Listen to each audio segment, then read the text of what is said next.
Whew. Good evening, everybody, and welcome to the Bronze Reaper podcast. I'm your host, Rosalind Perkins, and I hope everyone's having a great weekend. That's how I want to start off. And yesterday we had a great show. We did 5 hours. 5 hours. Yo, we've been hitting the 5+ mark back to back for the past 2 or 3 days, and I want to appreciate everybody for watching. Everybody who I want to even say this. I want to thank everybody who been watching this show. You know, the reason why I want to say thank you because y'all didn't have to watch y'all show. Y'all could have been doing other stuff. And I know my platform is building little by little every day and stuff, but it's not. It can't be nowhere without y'all. Yeah, I talk my motherfucking ass off, and yeah, we joke around and we have a great time, but we do get serious, especially with Pan Africanism and I'm gonna say this: we have a whole bunch of everybody. We have Pan Africanists, we have foundational Black Americans, we have whites, we have Latinos, we have the Mexican community, we have the African community. So I always want to say thank you for letting me represent y'all. But I know I make jokes and shit, and that's all for entertainment, but I do want to be on a serious tip. I hope all of y'all do good, but it's right now the way how the world is. Black Americans need to worry about Black Americans, and there's no shot against nobody. It's no oh yeah, these niggas just trying to leave us behind. It's not that. It's just every time we help somebody, or anytime your culture say or do something to embarrass all of y'all never say anything. Y'all say shit low key, but at the end of the day, you watch us check our people. You watch us yo, we ain't fucking with that shit. Yo, you need like we kick their backs and and we be on that back bumper. So only thing we asking is for the same thing. That's all we ask for is the same thing. Yo, you can't be talking to these people like that. Why are you doing that? So definitely I do appreciate the people who do it. Because there's not a lot of y'all that do it. Y'all so used to okay, well, it was that person. It wasn't us. Where a foundational Black Americans be like, nah, we ain't gonna let you talk to that motherfucker like that. We ain't gonna let you do that to those people like that. We're not gonna have you yo, say or act a fool with these people. Um so big ups to all y'all people from other countries that, police y'all people. You know, that's a very important thing. That's already a form of leadership. You know, that's a form of leadership. Um I'm surprised a lot of y'all weren't watching WWE Backlash. Jeff Cobbs is now in WWE. I thought he would have went to NXT. Um, he went straight to WWE. With these Samoans, it's super interesting. And we're talking wrestling. Um, what's so interesting about these WWE stars is that the Samoans per se is that they already. I always tell people all the time they already got one foot in they already got one foot in the ring, and the reason why is because they're family. There's only certain families that do stuff like that. The the Von Erichs, the Samoan bloodline, the Guerreros, and what's the other one? And there's a few other Mexican lineal people, especially Mexicans. Mexicans are great at professional wrestling and indie wrestling. Um, Give me a second.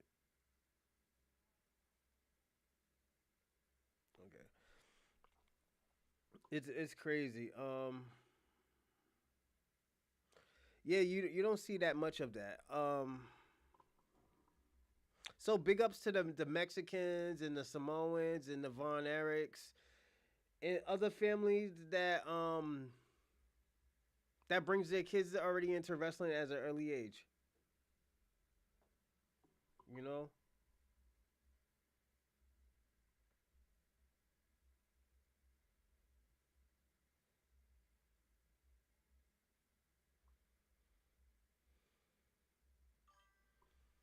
Uh, we can talk wrestling on. Oh, okay, okay. So you're a Cena fan, huh? Yeah. I'm sorry. I was into it right now. Are you watching Backlash? Yeah, because there's a lot of great things happening today. We got the USC with Bilal. Bilal's fighting tonight. John Cena fighting tonight? No, yeah, John Cena fights tonight. I know you excited. Can't see me, Cena. I know you excited about that one. Randy Orton versus Cena, and we get to see Cena as a heel. So that's one of my favorites. I actually met his brother. About to tune in. Yeah, man, tune in. I actually met his brother. I got pulled over in was it Newburyport? Was it West Newbury or was it Merrimack? It was one of those places, and I was like, Cena. I was like, you related to John? He's like, yeah, that's my brother. I was like, oh, okay. I was like, it makes sense. He's like, how you know him? I was like, nah, I don't. I'm not. I don't know him, but I wrestle at the Killer Kowalski school. I used to wrestle at the one of the Killer Kowalski schools. He's like, really? I was like, yeah. And he was like, oh, yo, you know, JT. I was like, yeah, I know JT Dunn. He's like, how you know JT Dunn? I was like, he's a great guy, and I told him I grew up. I when I was in the streets, I used to watch a lot of chaotic wrestling. That's why when you see what's his name, Carmelo Hayes, I don't know Carmelo Hayes as Carmelo Hayes. I know him as Christian. Christian, he still owes me a fucking T-shirt though. He owes me a scissor T-shirt, and I told him like, yo, before he left, because I didn't even know he went to WWE until I seen Twitch. He was like, oh yo, he's like, yo, Christian's going to WWE. He signed the contract and everything. I'm like, what? I was like, yo, this motherfucker owe me a T-shirt. You know, because I was a big fan of his group. It was him, Rush, who's it? Bret Hart 94 or HBK. So I'm gonna say this. I'm a big Mr. Perfect fan. I was a big Kurt Hennig fan, and the first match I ever seen in my life was Kurt Hennig versus Bret Hart. Bret Hart made me cry because I was a Kurt Hennig fan, and I thought Kurt Hennig was like a god when I was younger. So I would say Bret Hart 94, and the reason why because Bret Hart is probably the greatest technical wrestler of all of our era. Instead of from him, because there's only certain great technical wrestlers. There's him. There's William Regal. There's everybody said Brian Daniels. Brian Daniels is amazing, but Brian Daniels isn't William Regal. I'm gonna name two more. Uh, there's Brian Daniels. There's no, we're gonna take out Brian Daniels. We're gonna talk about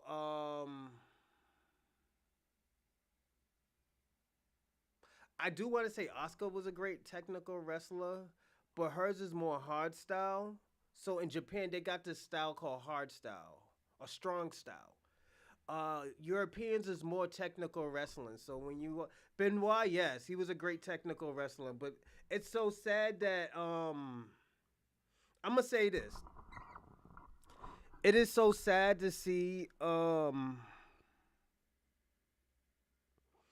his whole career gets erased because he had a lot of great matches against a lot of people like Kurt Hennig. Kurt Hennig versus no, not Kurt Hennig. I'm sorry. Kurt Angle. Go to technical wrestling. He's not better than William Regal. William Regal is the man. He's the guy who exposed Goldberg. So that's how everybody knew he was a one trick pony. Is because of Goldberg. I mean, because of William Regal. That's how great he was. You gotta watch a lot of William Regal matches. And William Regal, he's a great seller too, especially when he does. He has so many. Yo, you gotta look at it. He has so many gimmicks. He has the strong man. He has the British. He had two British gimmicks. William and Steve William, Lord Stephen Regal. Um, and the funny thing about it, yo, it's funny because best FBA wrestler of all time, Lashley or Booker T. Oh, you know what? You got to dig deep in that bag because there's a lot of other people better than Booker T and Lashley. You got Butch Reed. You got Ron Simmons. Ron Simmons is the first black heavyweight champion of all times. You got who else? You got everybody got to throw the Junkyard Dog in it. I don't really throw him in there, but you still have to throw him in there as a great because at the end of the day, he was the one who sold for a lot of people. Yo, there's a lot, man. Like FBA, like yo, people don't. You got Sweet Daddy Siki. Yo, Sweet Daddy Siki is one of my top five favorite foundational Black American wrestlers. But I always will have to say Ron Simmons first. But being biased, I would say Booker T. Just being biased, you know. All of those are the two that further. Yeah, if you dig in that wrestling bag, man, yo, you see a lot of great black wrestlers. You know, especially foundational. The Ron Simmons, yo, Ron Simmons is a great one. Mark Henry had a lot of great gimmicks, just like Godfather. Most people don't know Godfather was Papa Shango, you know. And you know what? Know who else was a great wrestler? And everybody thought he was from Africa. Kamala. Kamala was from Oklahoma. He wasn't even Ugandan. He was from Oklahoma. So it was just a gimmick. He's probably one of the greatest athletic wrestlers. Greatest athletic wrestlers. Yeah, we can even just say athletic. Period. Um, if we're talking, FBA. But if we're talking about all times, he's up there. He's a top 5, top 10 easily. And I'm talking about even still in this era, he's still a top 5, top 10. Athletic wise. Um, and I think what's his name? Bobby Lashley is Hispanic too, so he's like black and Hispanic. Godfather was Godfather was Papa Shango. Yeah, he's the one who set niggas on fire. He was setting niggas on fire back in the '90s. He made the Ultimate Warrior throw up some black shit. Yeah, Papa Shango was that man. And he was Kama too. Yeah, you're right. He was also Kama. You was right. Kama Fatu. That's what his name.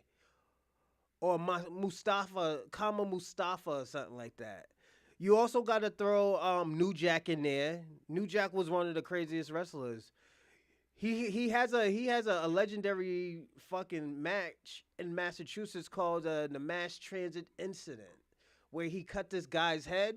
He slid it open like that, and dude just started. Oh shit! He started gushing out blood. Um,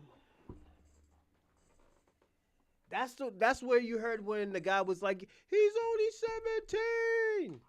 Um, I'm gonna say this about Ron Strickland.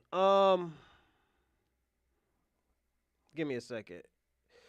I'm gonna say this about Ron Strickland. Devon, he was great, but we never really seen him as a singles wrestler. Only when he was doing the priest one, Reverend Ron or Reverend Devon or something like that. Where he had Batista holding the box where everybody's putting money in it. But I'm gonna say this about Ron Strickland, or Swerve. His career just started, But he been in there. He been in there for easy probably 10 years. Cause he was Kill Shock in Lucha Underground. Um, you'd be surprised how many people who was in Lucha Underground is a professional wrestler. Ricochet was Prince Puma. He was like the first underground champion, Lucha Underground champion. He was Prince Puma. That Montero guy, that was actually Jeff Cobbs, the guy who just came in today. Who intervened in the fight with the 4-way match. Jeff Cobbs is about to be in with the bloodline, but he's not even the man ain't even Samoan. He's like Guam or something like that. You know, Strickland, he's gonna have a weird career, and the thing about it is because, yeah, he wants to be very opinionated, but sometimes that's a good thing and a bad thing because that can fuck your career up. Like let me tell you something. I met mad wrestlers. Like one of my coaches is and I always talk about and they don't even know I'm a podcaster, but my coach Chris is Donovan Deerjack. That's one of my trainers. You know, so yeah, he's one of my trainers. I met him, and I always know him as Coach Chris because when I first met, I was like, "Yo, you look mad familiar," but he's mad big. Like he's big for like he's super big. Like he's big, big. He's like at least good 6'5", 6'6". You know, so and he's a nice guy. I be yo. When I'm there, I just hear him talk about wrestling. Yo, I just shut the fuck up and just listen. You know, I just listen. Cause like one of my coaches just figured out that like I told him all the time, I'm a foundational Black American activist, and he was like, oh, what's that? He's like, yo, people whose lineage was in America, I fight for them to get their reparations. I was like, yo, that's why I told him I'd be missing like a few, quite a lot of classes. He's like, oh, okay. I was like, yo, I got a job out here. Like I work and I do this and I do IRL. So I'm like, yeah, I talked to all of them. Who else I talked to? I I spoke to did I speak to Kazarian, Frankie Kazarian? Cause he's from he trained with Killer Kowalski. Killer Kowalski, I'm gonna tell you this. The greatest trainer of all time is Killer Kowalski. Killer Kowalski trained legends. Triple H, Perry Saturn, China, Kofi Kingston, Tommaso Ciampa. Like, yo, wanna hear something crazy? Me and Tommaso Ciampa got the same birthday and we were the same age. Tommaso Ciampa was born in May 8th, 1985, and he's 40, just like me. So, yeah, these niggas is lit out here, you know? But I think the greatest black wrestler, like who paved the way for a lot of people, was probably Ron Simmons. You know, Ron Simmons has done a lot. Like, we only remember him in WCW. But at the end of the day, he had to go through a lot of shit just to, get where we are. And don't forget, Sweet Zeke, Sweet Daddy Zeke, he trained fucking Edge and Christian. He trained Trish Stratus. He got people under his belt, Sweet Daddy Zeke. So look him up. He's this black guy. He just passed away like a few months ago too, like 4 or 5 months ago. It's crazy because I was looking for his matches. I seen a documentary from him, and I was like, oh my god. I was like, yo, this is probably one of the greatest documentaries I've ever seen on wrestling. And like I always tell people all the time, they still haven't done Kurt Hennig or Rick Rude justice on a great documentary. If they're gonna do a documentary right now, they should just do a whole fucking movie. Somebody play Mr. Perfect or Rick Rude. Rick Rude, he's one of those guys. He'll beat the shit out of you. And who is Stu Hart? One of the greats. Nah, the Hart Foundation is great, but Killer Kowalski trained legends. He trained people who were the greatest of all times, one of the greatest. He had matches with Bruno Sammartinos and stuff like that. Like, Let me tell y'all something. I always tell people all the time when I go to class, it's not like yo. If I go to any other school, and I'm gonna be personally honest, I would have been in the ring. I would have been like doing shows.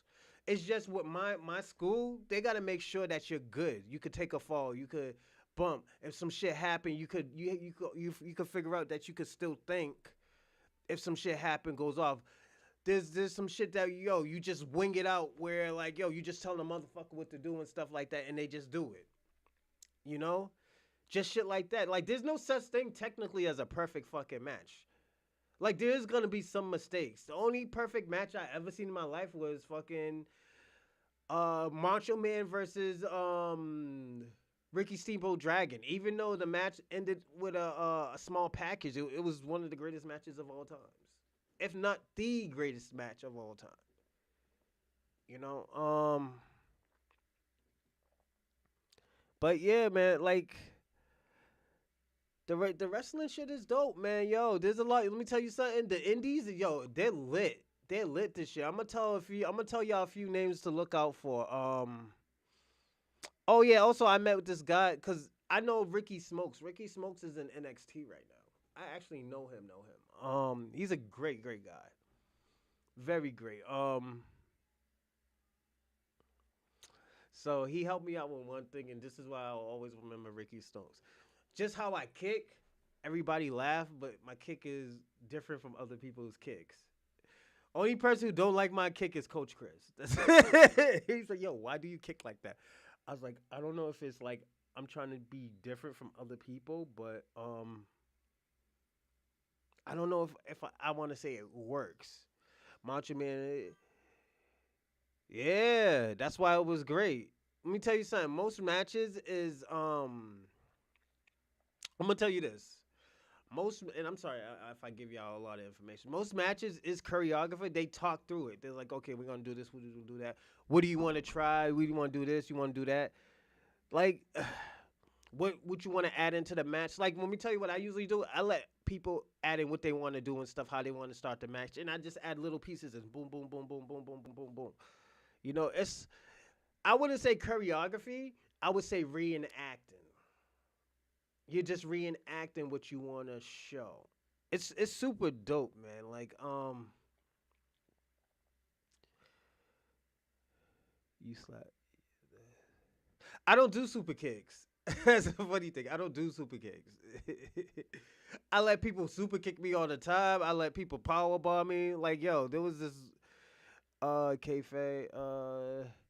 Yeah, I don't really do super kicks. Yeah, I'm gonna be personally honest. I never really do super kicks. I don't actually. I never done a super kick. I have taken a super kick. I have taken a roundhouse kick like Alistair Black, but a super kick, nah. I never took. I never done a super kick. I wouldn't even know how to do a super kick. When I get back Tuesday, I'm gonna learn how to do a pump kick. There's a few things, cause hold on, professional wrestling is painful. Yeah, it's pain because you'll get hurt faster than you get hurt doing MMA. You know, because there's always There's a lot of freak accidents. I seen a fucking guy break his leg. I seen the guy break his leg sliding out the ring, but his leg got caught up in the fucking So you know where you look at the ring and it has the display, like the apron. I seen a motherfucker break his leg like that. Um, I seen a person who was in between the ropes, who's about to get suplex, broke a fucking chandelier and suplexed the guy. Yo, it was crazy. My coach, he's like over 300 pounds, but he does a moonsault out the ring, off the apron, and like people catched him. But there was this one time in New York, he did it and he fell on his face and cut his fucking face, and he still finished the match though. He's super dope. Like I remember all my coaches and stuff. Like even to this day, my coach makes me uncomfortable. They all make me uncomfortable. So, and it's not a bad thing. It's just like because I seen them when I was in trap houses hiding from the police and shit. It's just And it was only for a few days. I just needed to get, because I was in a trap house, man. I couldn't be in no regular house and stuff. They were looking for me because I didn't go to jury duty. In Massachusetts, you don't go to jury duty. You're going to jail, my nigga. Yeah, Massachusetts want that money. But yo, let's talk. Let's start this show. We're gonna do like a 2, maybe 3 hour show today. Do hold on. I'm sorry, everyone. Where's my chart? Is Poetic Flakko and other Pan Africanists trying to destroy the foundational Black Americans community?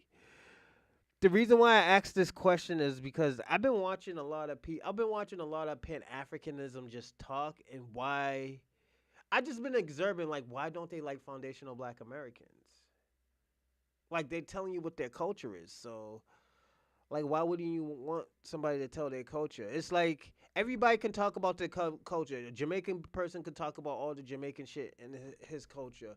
An African could talk about all the tribes and all this other shit that's in their country. But when it comes to us, oh yeah, we are African, we African. It's just even like when Tariq Nasheed, like, let me tell you something. Let me tell you how ungrateful. I'm gonna say this. I'm gonna tell you how ungrateful like Pan Africanists and foreign people are. Tariq Nasheed put his money into a lot of hold on. No, to a certain extent. And he comes from a Pan African mindset. Like, he does it for the content, yes. I do agree with that part right there, but having respect for Pan African, I mean, from foundational Black Americans, no, he'll sell us out if he had the chance to. I do like his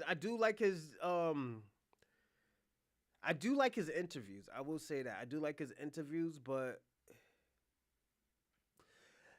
when you add Pan Africanism into shit, you're not gonna think all the way. And the reason why, because he always say, "Oh yeah, Black Americans." Like, when you say Black Americans, you put us all in the same group, but we're the face of Black America. We're technically the face of African Americans. We don't think of Jamaicans. We don't think of the Caribbean peoples. We don't think of African people. We think of Black Americans. So when you say that, it makes us look bad. It makes us look like we're uncivilized. And like, that always has been my issue with him. Give me a second, everyone.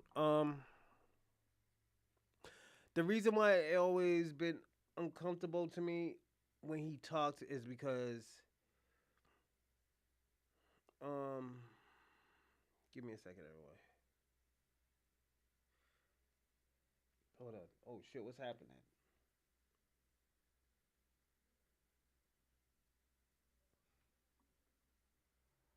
Okay. Um so I'm gonna say this.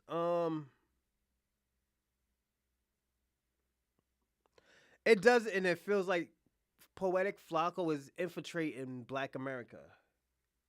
And the reason why I say it feels like it's infiltrating Black America because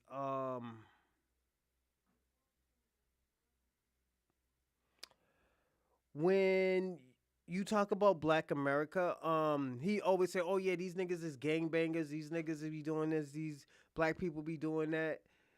They not trying to. Even with Brandon Tucker. Brandon Tucker is a guy who looks. If you ever seen Bucci Bear, or if you ever seen one of my episodes where I did, why does Brandon hate Tariq Nasheed so much, and I showed you that Tariq Nasheed ran up on him, but Brandon comes from a Pan African ideology. He always talks shit about Black America. He has nothing good to say about Black America. He has nothing to say about, hold on one second. Damn, Penta just lost. Um I'm gonna say this, like, yo, he has nothing to say good about Black Americans, Brandon. Anthony, what's his name? Carmelo Anthony and Austin Metcalf. Niggas know how I feel. I think he's Caribbean. That's why he's Caribbean. You know. So there's a lot of Pan African has this animosity against Tariq Nasheed and people who consider themselves foundational Black Americans. And the reason why is because they can't mooch off us no more. So when some bullshit that their people's done, they can't be like, oh well, we all did it because we're all from the same lineage. No, we have a different lineage as others. So this is where people get mad about, oh yeah, they get mad about us when they say, oh, Black Americans, they hate us and all this other stuff. Nigga, you're the reason why you're the reason we're the reason why you're over here in England.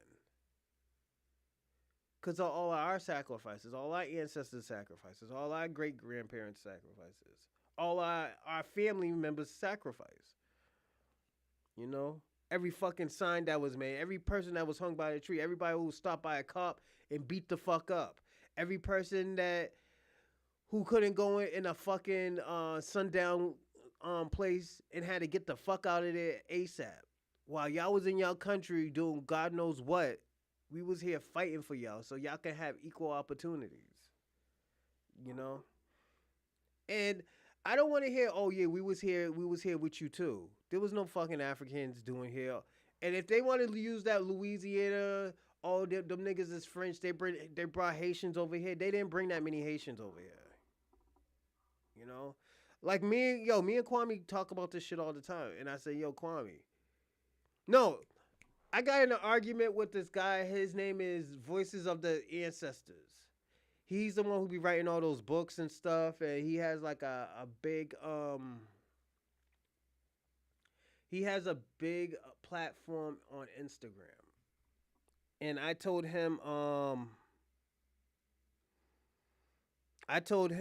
was like, yo, you can't say that we're a cult.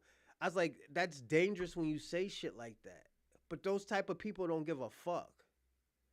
They don't care how much they're going to hurt us or how people demonize us. You know? We brought the sand to the beach and water to the ocean. Yeah, we have. We fucked up. And I always tell people all the time, I was like, yo, we fucked up when we fought for these niggas' rights. Look at when the Latinos came over here. They didn't want to have a civil rights with us. They had their own civil rights. What's that group that you always say, Lilac or some shit like that? That's their own caucus. We have the Black Caucus. They have a Latino caucus. That's their Latino caucus. And when they got over here, they said, yo, we don't care about the black people's problems. We just want to be considered and identified as white. That's what they said. So this is why I always tell people all the time, I don't know where this black and brown coalition came from. I don't even know who said like, yo, okay, yo, this is our coalition. This is who, this is what's popping off. Hold on a second. It's going to be a good match. We don't know where that shit came from. And I always tell people that. I don't know where that shit came from where they said, oh, yeah, there was a black and brown coalition in the 80s. I never heard of that. Like, I always tell people all the time, in my projects, everybody from the blacks to the Puerto Ricans to the Dominicans, we always fucking each other. We're all related, Like, there's some Dominicans and Puerto Ricans that have black brothers. Have Dominican brothers, but they act black. That's the thing. They don't know. Most of them don't even know fucking Spanish like that. That's how tapped in that they are into the black community. But at the end of the day, when we was there, we didn't even know that there was a such thing as Latinos or Spanish. We just thought those niggas was black or there was some red bone ass niggas. When you say remember when you called the light skinned girls back in the day red bones? That's what we thought the Spanish people was. We thought there was some red bones or some, high yellow niggas. So I didn't start to see the discrimination and all the racism through Latinos until I left Jamaica Plain. And I started going to these schools where there was mixed people, Puerto Ricans, Dominicans, Cape Verdeans, El Salvadorians and shit like that. I didn't know none of that shit. So like I never had a problem with them. Like, yo, the first girl I ever liked when I was 8 years old was Spanish, and I didn't even know. I thought she was black. I thought she was a dark skinned black girl. This girl was fucking Honduranian. So like I always tell people, hold on one second. Ooh, that's gonna be a great match. I didn't know that there was a such thing. In the '80s, I started meeting when I was going to school in Brighton. That's when I started meeting Cambodians, and I think they were just actually coming into the state. And the girls like, yo, I don't know why they be picking on me and stuff like that. I was like, I don't know why, because let me tell you something. I was always friendly with other people from other cultures and stuff. I didn't see them as different. I didn't see, oh, you Haitian, you Haitian, you dirty and stuff like that. Even if niggas do say that and stuff, I still fuck with you. I'm not gonna let niggas beat you up and stuff like that. Nah, why would I do that? You know, Niggas could joke around and stuff like that. When we're young, we joke around and stuff, man. Cause in my projects, this is what we do. I was hanging around with niggas who was gambling and drinking outside. Niggas, trying to creep out. Their girl come over there, bust them and stuff. The girls start fighting. Then the girls jump on the other nigga, start beating him up. And like that's how I grew up.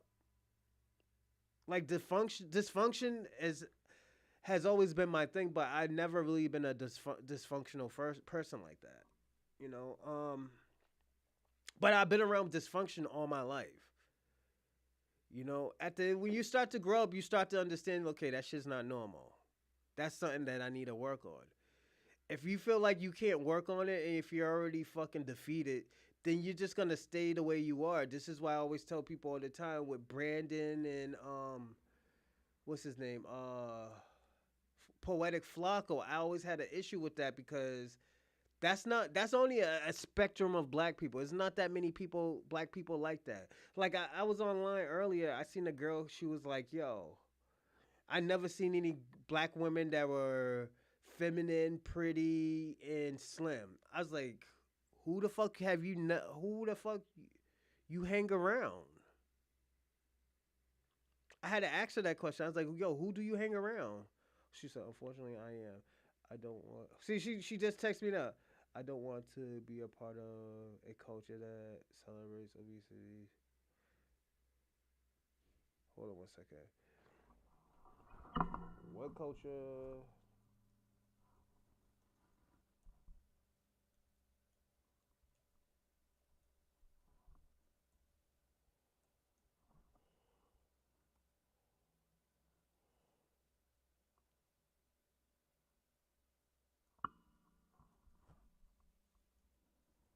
See, this is the shit I'm talking about. This girl, she said, I don't want to be a part of a culture that celebrates. I'm gonna read it. Unfortunately, I am. I don't want to be a part of a culture that celebrates obesity in the name of thickness. This is one of the very things keeping black women at the bottom of society. And I said, what culture celebrates black obesity? And where are you from?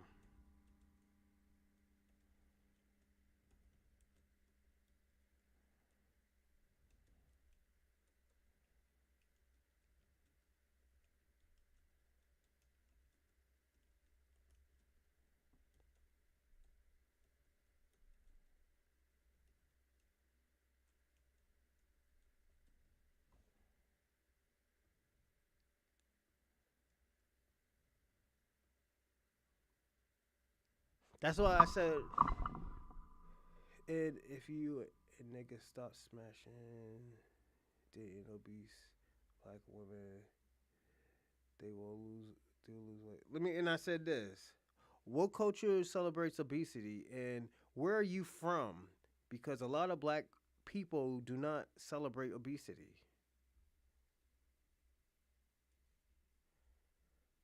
You know, It's just people like this is why I always say people always um put these things on us. They always put these labels on us. And this is why black Americans want to delineate from all these foreigners. That's why I said what culture celebrates obesity and where are you from, because a lot of black people do not celebrate obesity. If she ain't gonna like what I say, she's gonna get mad and block me.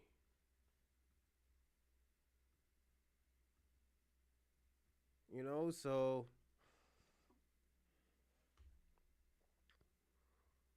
I don't know, man. That's why I always tell foundational black Americans we gotta be careful who we let. Like that's what the whole fucking sentence was about. Stop letting these white people to these in the cookouts. Stop bringing them to these events. When you bring them to these events and stuff, they basically secret agents. Is it recorded in North America since 1526? Built the economy for free. Fought in every war for every right, immigration for yeah, green card. Yeah, and this is why I say they're very ungrateful. Like the countries that we fought for, like England and America, those are the only two countries you could come to America with $2 and flip flops and dirty ass jeans with a wife beater. That's the only country that you can do that. But people don't understand that, like, yo, people are just so, ungrateful.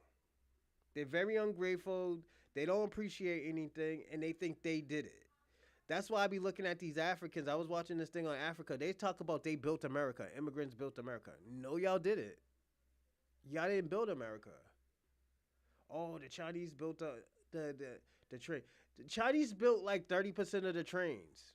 All the rest that we did. Why would they wanna? Why would they pay to get some shit done, then send them back? Send some of them back, most of them back. That shit don't make it sense if you're gonna get it done for free. You know,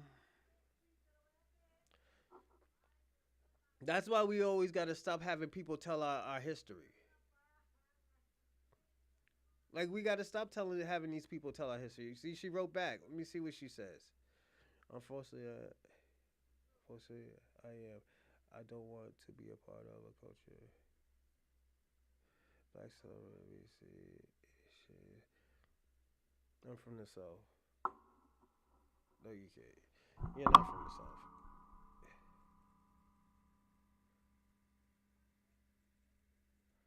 Are you an immigrant? And watch this. Are you an immigrant?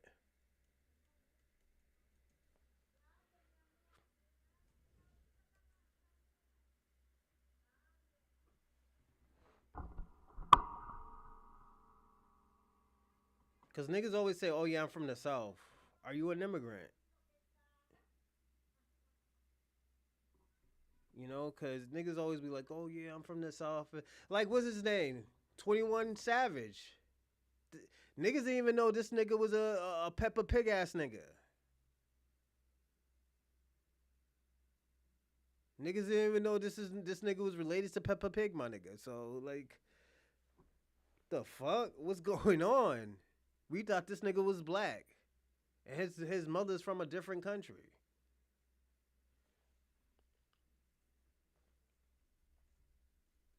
And that's why I say, yo, we got to stop having people come to I mean, let them niggas into our culture, man, because it just doesn't make sense anymore.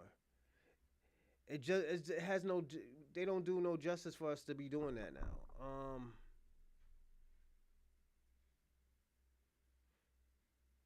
Give me a second. That's why, like, yo, you know what? Sometimes I'll be blaming some of these my family from the south, and the reason why I blame my family from the south a lot because they're the ones who be letting these niggas get passes. Like these niggas from Atlanta, these niggas from Texas. I don't got no family in Texas, but Them niggas be letting white people get passes to be saying nigga because they grew up with each other. Instead of saying like, well, you know what, it's cool you could say it, but you're gonna meet that wrong person that you're gonna say it to. And I'm just gonna warn you, like, yo, they're gonna take it a certain way. I'm just letting you know. I'm not trying to get you scared. I'm not trying to tell you not to say it, but you're gonna meet that right one. You know? Yeah, I just asked her that. Yep, I just asked her that. You know? I gotta take my pills. Hold on.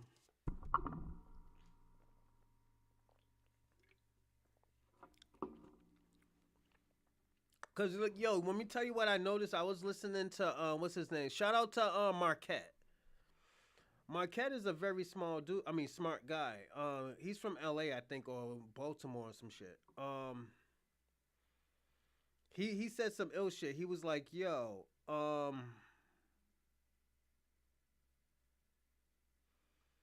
the reason why white people hate Jewish people is because Jewish people are the higher class of white people. Just like us, black Americans, we're the higher class of, I mean, foundational black America, we're the higher class of the black diaspora. We're the Esther, we're the bar. We're the bar. Where if you want to be better than anybody, you got to try to be better than the black Americans. Or when people talk about the black diaspora, they talk about black Americans or foundational black Americans. They don't talk about nobody else. Let me see what you said, my friend. The plan to bring that Kwame. What's going on, Kwame? Kwame's in the house. Salute to you, man. Salute to Can't See Me Too. We were just talking about wrestling. Hold on.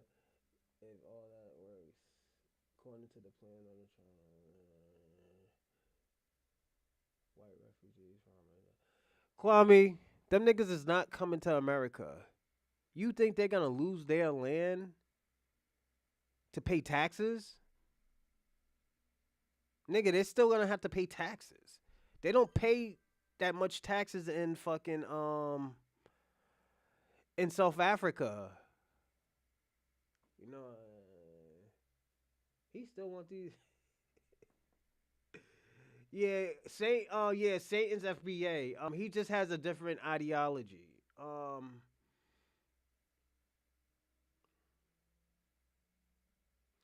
I don't think they're gonna have the Jewish people coming over here because I think what's his name, Donald Trump is gonna end up cutting ties with Benjamin was it Netanyahu or some shit like that.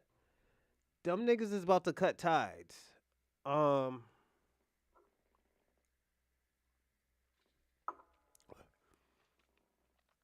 yeah, they about to cut ties. Them Jewish, yeah, Israel's gonna have to hold their own nuts sooner or later. Jacob Rivera, Aaron Lopez, is it, nigga, they sound Puerto Rican.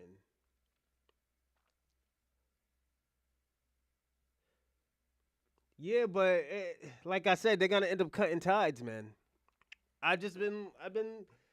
He was supposed to go see. He was supposed to go to Israel today. He changed his mind, say he's going to the military. He's not fucking with them like that. Between 1740. But okay, let me say. I'm gonna say this, Kwame. Israel had their hand in a lot of shit. They even had their hand in funding the slave trade. You know, well, they wasn't Israel at the time. They were just all over the place, like Poland, parts of USSR that we consider Russia, now Ukraine. What else? Yeah, they were in Spain. They were in Portugal. They were in Germany. They were colonizing people in the West Indies. Yes, they were. Those are known facts. It's just, give me a second. Let me see what this girl said. It's just technically, like I said, I don't separate them from white people. I just say they are higher class white person than white Americans. Um, the reason why I say that is because they work together, they stick together. Whenever some shit happens, everybody always say it's the Jews. You know, so Jewish people is just a higher class of white people. Um, well,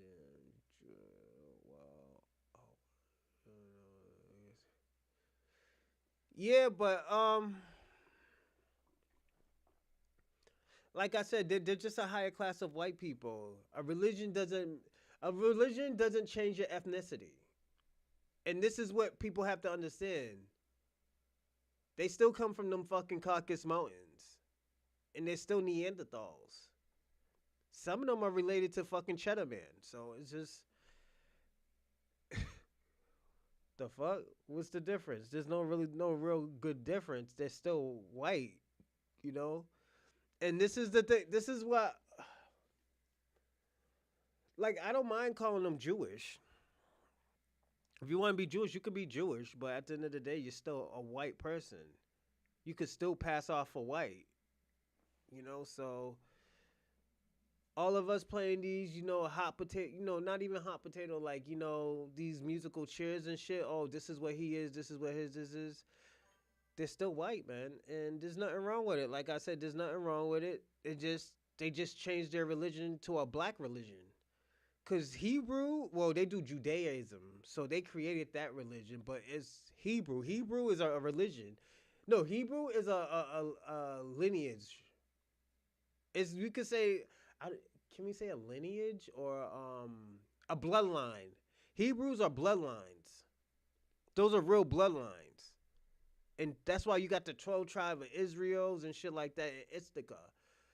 Like technically, Kwame, Cena, y'all will be considered in the 12 tribe of Israel if you're from like South America, North America, the West Indian islands, parts of Africa, because some of them still keep the lineage and stuff like that. It's just they study Judaism. They don't study that whole Torah. We study the whole Torah and the Holy Bible. So yeah, that's why you got to look at it. They didn't want that. Was it Hebrews to Negroes to come out? They didn't want that shit to come out, and all them niggas got kicked out of every country, damn near every country. You know. Christopher Columbus was from. Yeah, he was like Italian, or he was a Spaniard or something. You know.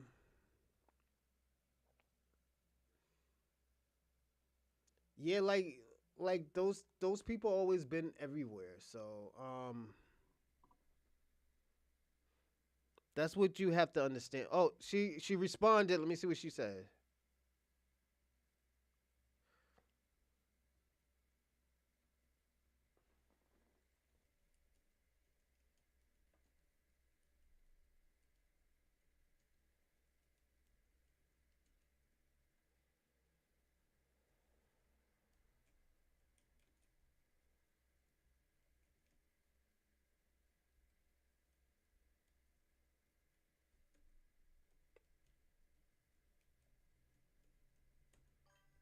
Hold on, talk about their people like that.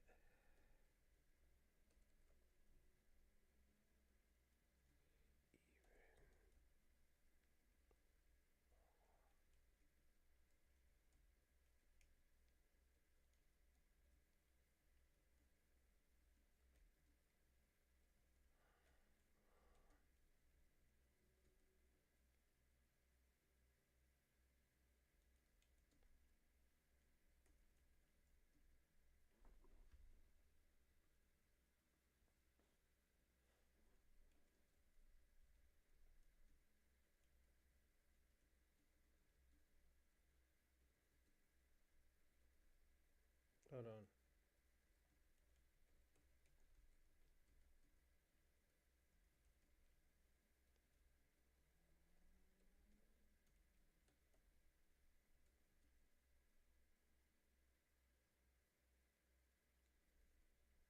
So this is what I said. I am talking about lineage because black people do not openly talk about their people like that. Also, black people do not call their own people niggers. So be honest and Do not be ashamed of your country. That's what I wrote. You know, it's just crazy, and this is why I was like, yo, this is why a lot of black people want to delineate. You know, because they already know if I once I find out, I'm just like, well, technically, you're not even qualified to even be talking about foundational Black Americans. You got to fix your own country. So yeah, Kwame, like Kwame, yo, he's that guy, yo. Kwame, he's a conspiracy theorist. Yo, Kwame, are you a conspiracy theorist? You're into shit like that, right? You know. Yeah, I be into that shit too. That's why I did what I did yesterday. Talk about COINTELPRO. I like shit like that. The reason why I said that is because I personally think Pan Africanist or Pan Africanism because Kwame's a Pan Africanist, right, Kwame? I think Pan Africanism is COINTELPRO. It was part of COINTELPRO because don't forget they were funded by the CIA. The people who helped start Pan Africanism funded the CIA. I am literally quoting sources. Sources from where?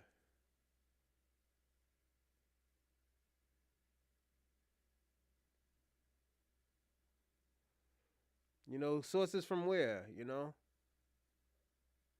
Damn, McAfee got fucked up, man. This nigga he got clothesline inside out. So if you know what inside out is, when somebody clothesline you, you flip. So when I usually get clothesline and I tell a person, yo, hit me hard with a clothesline, when they hit me, I hit the floor and I flip backwards. So I hit the floor, then my legs go up. It's crazy. I'm literally quoting. All right, give me a second. I'll show you. Um,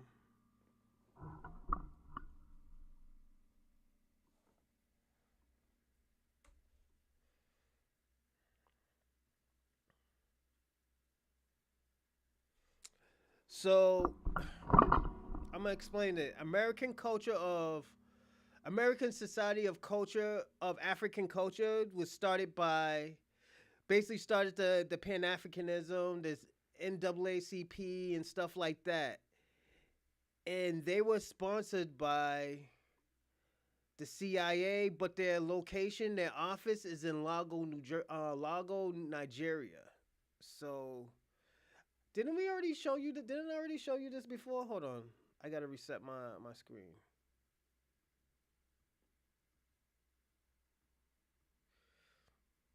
Actually, let me see if I can make it larger. All right, I'm gonna use this one. So right here, African Society of African Culture. I know, but I'm just saying they were started by American Society of African Culture. This is how Pan Africanism was started.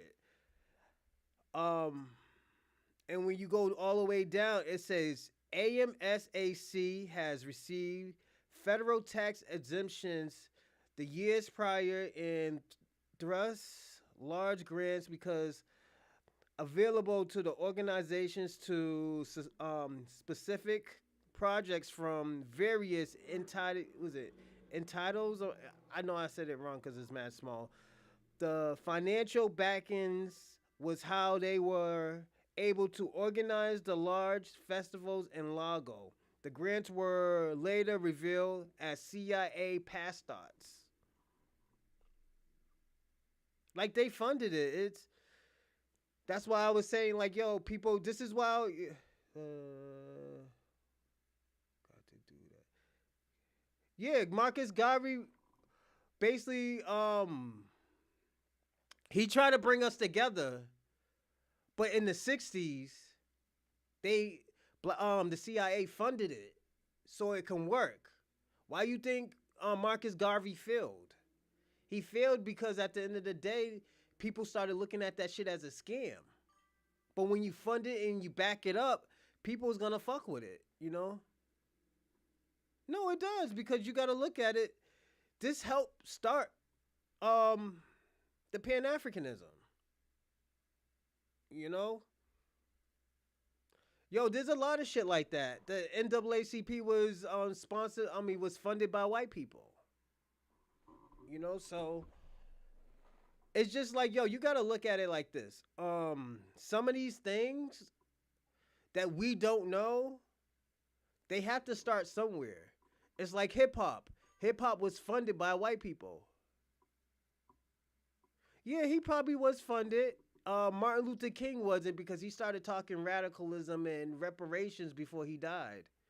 That's why people don't really talk about when Martin Luther King died. They were talking about no, I think Marcus Garvey died earlier, and Garvey died in like what, Africa or fucking England or something. Um, Let me see. Hold on. I'll tell you when Marcus died. Cause I know, yo, his people scrutinized him. You know, he died in London. He died in UK.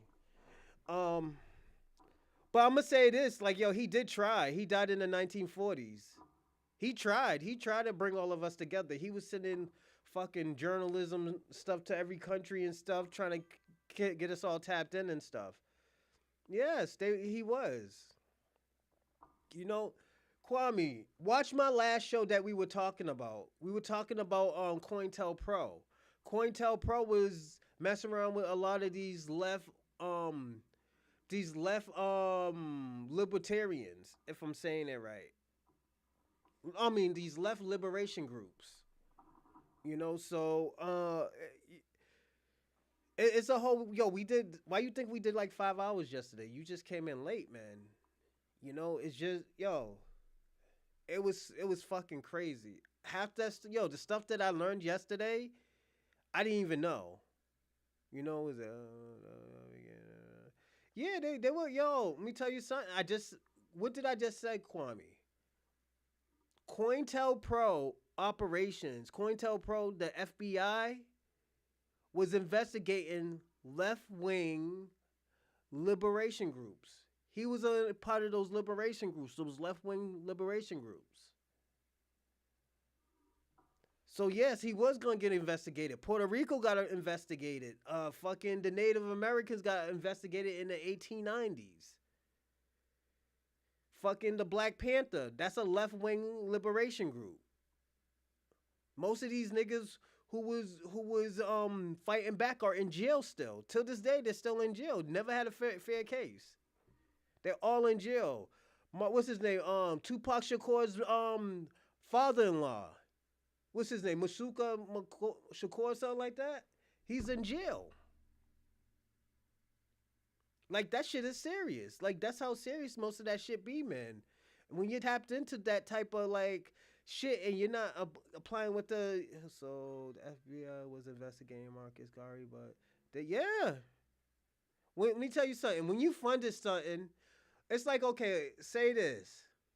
Your country, like, you're from Jamaica. Let's say your country's going broke and like these people are about to take over your country. If I fund your country so you could to protect your country and provide resources for your countries, you still have to follow my rules. There's certain things I might have to have you tell. I'm gonna tell you what to do that you're gonna have to give me information on. This is why I say, yo, this Pan-Africanism stuff, it helped, but didn't hurt us at the same time, because at the end of the day, before Pan-Africanism and stuff like this, and Marcus Garvey already went back, we were being radicals again.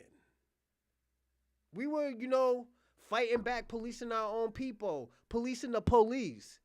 This is the shit that we were doing. So when we was doing that, all of a sudden, Pan-Africanism popped up again. Everybody's wearing dashikis and shit with the fucking incense and shit. Niggas had the kufis on. All of a sudden, that shit just started up after they brought down the Black Panther Party. So it might sound funny, but yo, you gotta look at it. This is what happened. They killed all the leaders. They killed all the leaders, or they sent them niggas to jail. Most of those people left. There's no leaders. This Pan African shit pops up. You got people putting money in to run this fucking machine. So now, okay, what we gonna do? Who's actually running this shit? You know? Civil rights and the look. Yes, but let me tell you something. All of them were working together, man. All of those people were working together. I wouldn't like. That's why I said I wouldn't be surprised, man. Because you know what? Let me ask you a question. When has Pan Africanism ever disrupted the American system? Never. They always fell in line. Dr. Umar always fell in line. You never see him disrupt anything. You might see him talk about a few white people, but he never disrupted the system. You know? Who else? Name another Pan-African. They never disrupted the system. Who else? Brandon was part of the look at Brandon Tucker, the dude, the Bucci Bear nigga. He got Pan-African ideology, but at the end of the day, he always talks shit about black Americans. He talks shit about black people. How the fuck is that helping us? Then you got Dr. Umar talking about, oh yo, black people don't deserve reparation because they're just gonna waste it. Nigga, that's not even your money, my nigga. How you telling what a person what to do with their money? Let me tell you something. Kwame, if you were getting reparation and you wanted to spend, let's say they gave you $300,000 and you wanted to spend the whole $300,000 on crack and you wanted to smoke it, by all means, do it. It's your money. That's the debt that they owe you. Let me tell you something. We're the only culture that they do that to. Oh, we don't know what they're going to do that with the money. Look at the Indians in the reservations drinking their fucking life away. They drinking their fucking life and committing suicide. And niggas don't say anything. Niggas will be like, well, I don't think we should give them the money. We should send them to rehab. No, them niggas don't give a fuck. But when it comes to black American, oh, we don't know what they're going to do with the money and they're going to buy Jordans. Nigga, if I want to buy 100 Jordans, my nigga, why is that your problem? You know? Is it?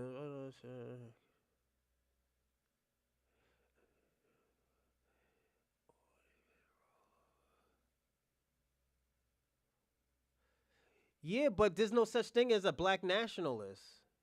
That's the thing. There's no such thing as a black nationalism. They just put that on us because when white people have these white nationalists and stuff, it's always racist. With us, it's always empowerment. That's why people always say white power. When people say white power, it's always looked up as a negative thing because look what it's backed up by. It's not backed up on empowerment. It's backed up on racial tensions. You know, so that's why I always say, you know, even let's say, okay, let's play hypotheticals. I know you love hypotheticals, Kwame. Let's say there is a such thing as black nationalism. Can we say like it's a bad thing or is it an empowerment thing? Is it a racial thing or is it an empowerment thing? Let's look at, okay, Pan-Africanism. Is it an empowerment thing or is it a racial thing?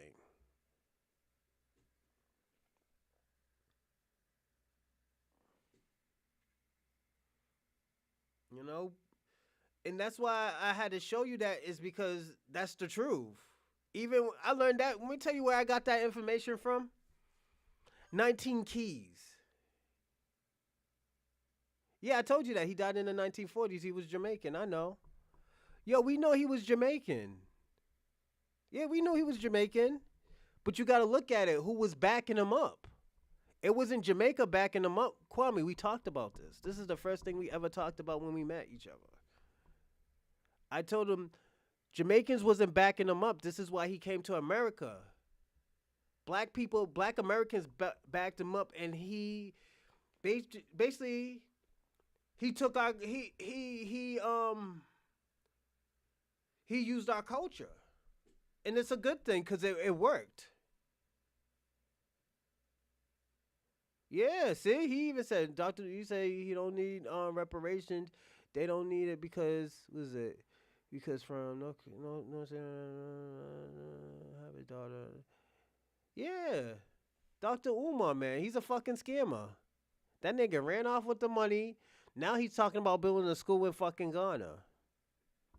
Nigga talk about getting another wife. He can't even take care of the kids that he has or the wives that he has. You know, that's literally from.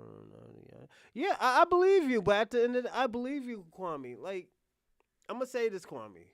I never say I don't believe you.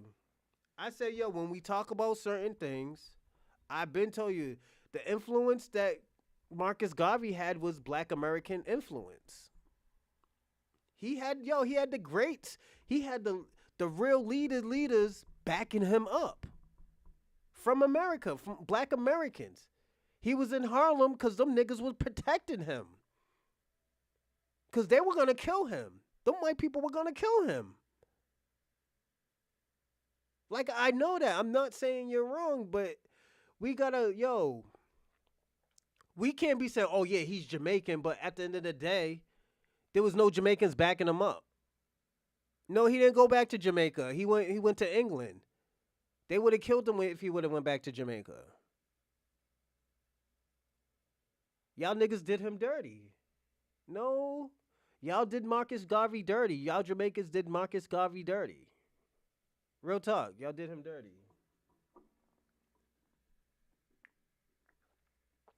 Why you think he had to come to? Why you think he had to come to America and not Jamaica and didn't stay in Jamaica?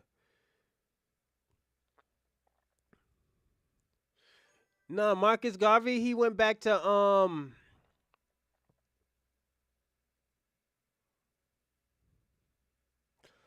Marcus Garvey went to the UK. He didn't go back to Jamaica.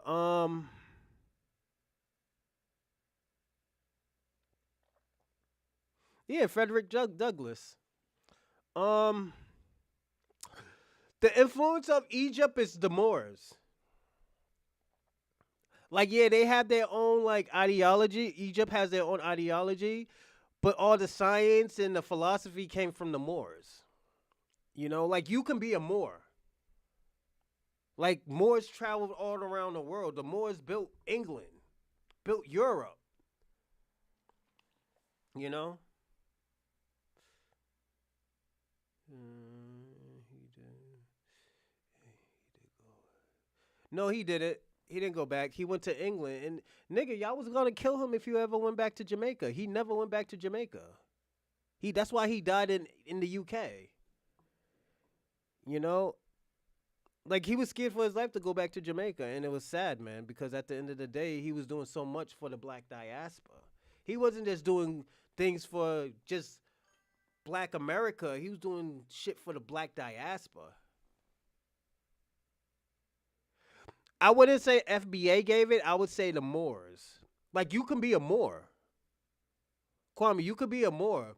I think the Moors got their philosophy, their science from the Moors. Cause you got to look at all the shit that the Moors built. Like I said, they built England. They built Europe.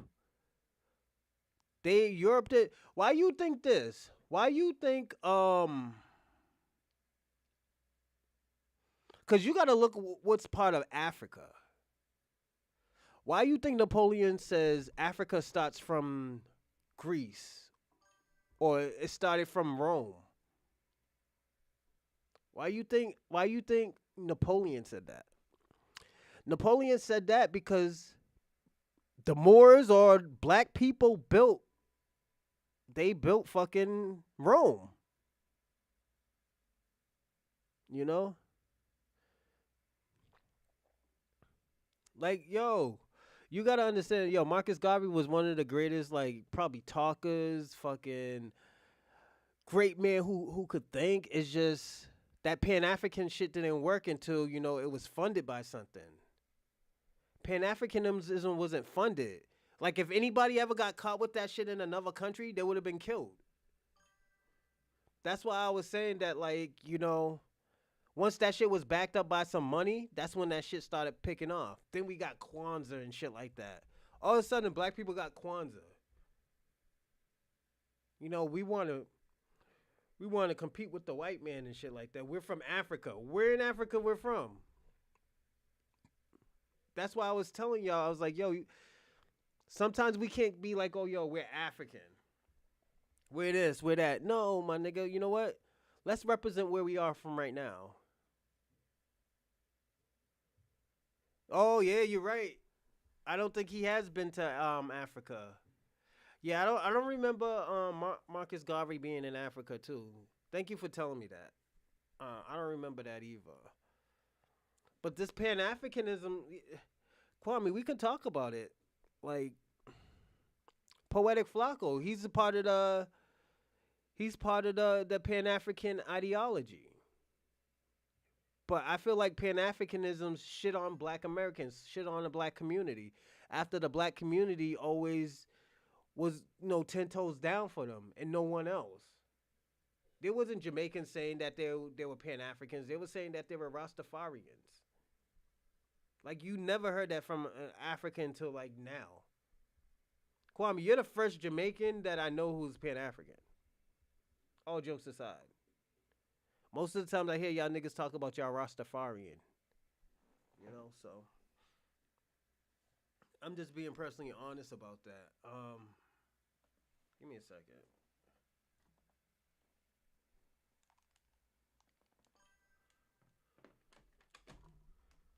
But yeah, salute to Marcus Garvey. Yeah, we know he's from Jamaica and stuff. And like this is what I told you, like, yo, I don't see I already told you, Kwame, I don't see nothing wrong with foreigners.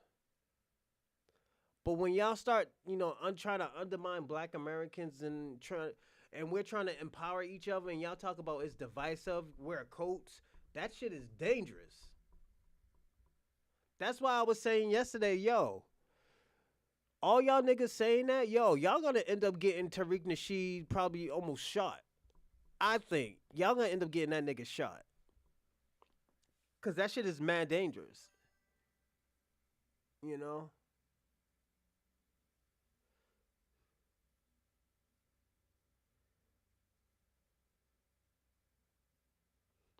Yeah, but at the end of the day, those African countries are scams, my nigga. I'm not fucking with anything that says Africa on it. Especially Nigeria. If it says Nigeria on it, hell no, nigga. I'm hanging up the phone. Let that shit says Lagos. Nigga, I'm blocking that number. I'm just being personally honest. Those shits are scams. And I'm gonna say it, like I said, Marcus Garvey was probably one of the greatest leaders. You know, it's super dope to say that, but like I said, the government funded that shit. All of a sudden, oh, black people is this, black people are that. Black people stop fighting. You know, yeah, but when you say coat, when you just say cult is like a conspiracy. It's like the Jim Jones shit. Where niggas is doing weird shit like a secret society or something. We're not no secret society. We're a lineage. Yeah, we are the culture, but come on, it gets crazy when niggas like, oh yeah, we're scams with this. We are the foundation of America. Without foundational Black America, there would not be no America. So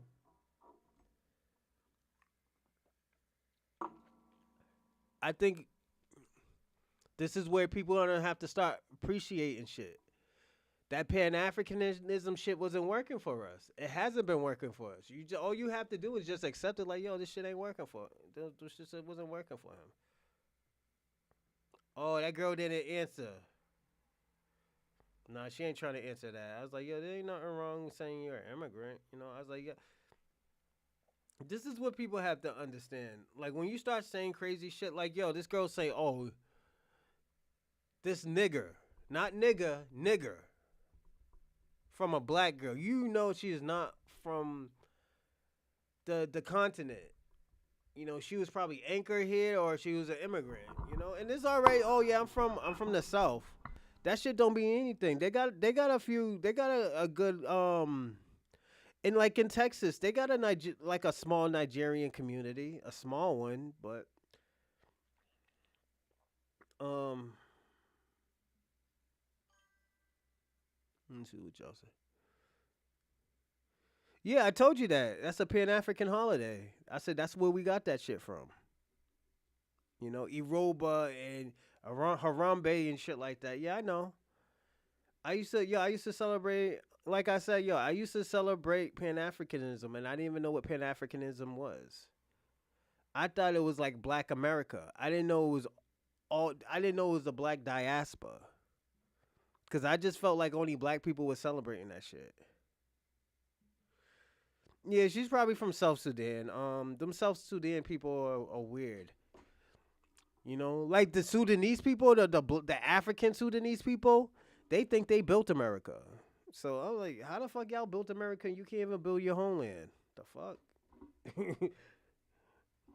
What type of food are they feeding you there that you're eating over here? Like, yo, what the fuck? You can't even build your own homeland. You talking about you built America? Nah, nigga, we ain't doing that. That's why I always tell people all the time how immigrants build America and they can't even build their homeland.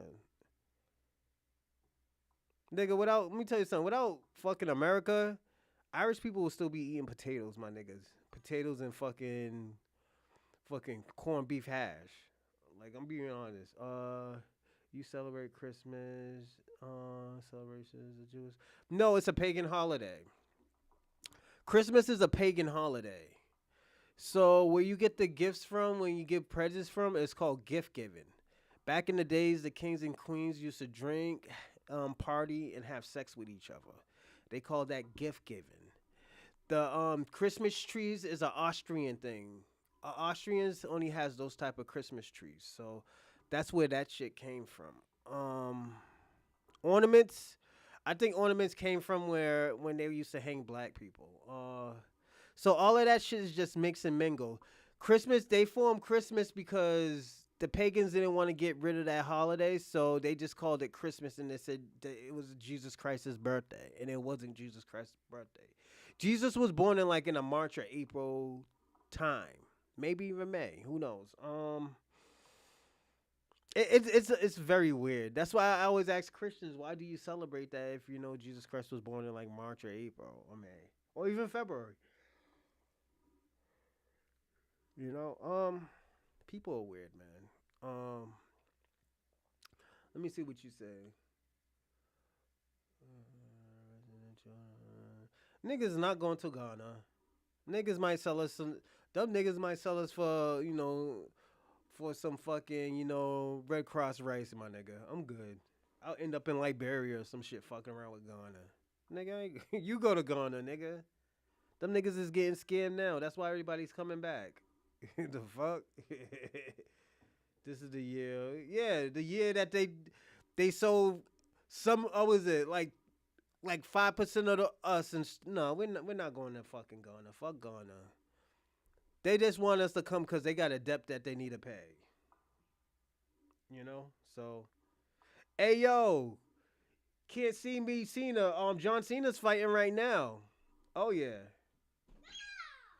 Oh, that's my son. Y'all hear my son? Get off my door.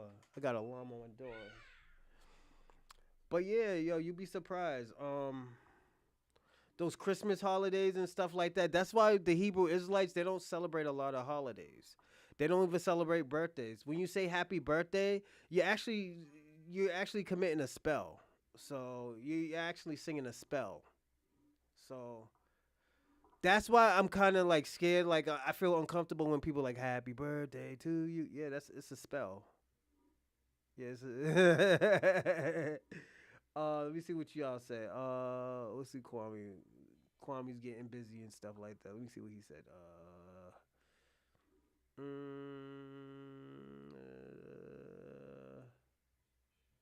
Like yeah, I understand why he's doing what he's doing, but at the end of the day, I don't expect black people to go back to that country after you sold them niggas. You sold their ancestors. You didn't sell my ancestors. My ancestors is from America, but I'm just saying, what happened if I have some type of lineage that was sold? You know, I'm not gonna go back to the niggas who who sold my ancestors, who sold my ancestors for some fucking bushmeat or some shit like that. Fuck them niggas. That's why we like, yo, y'all figure that shit out yourself, you know. Um, but yo, Kwame, if you wanna go back, my man, you wanna when we get when I get my reparation, I'll buy you a ticket so you could go back to you could go to Ghana, all right, my man. Um,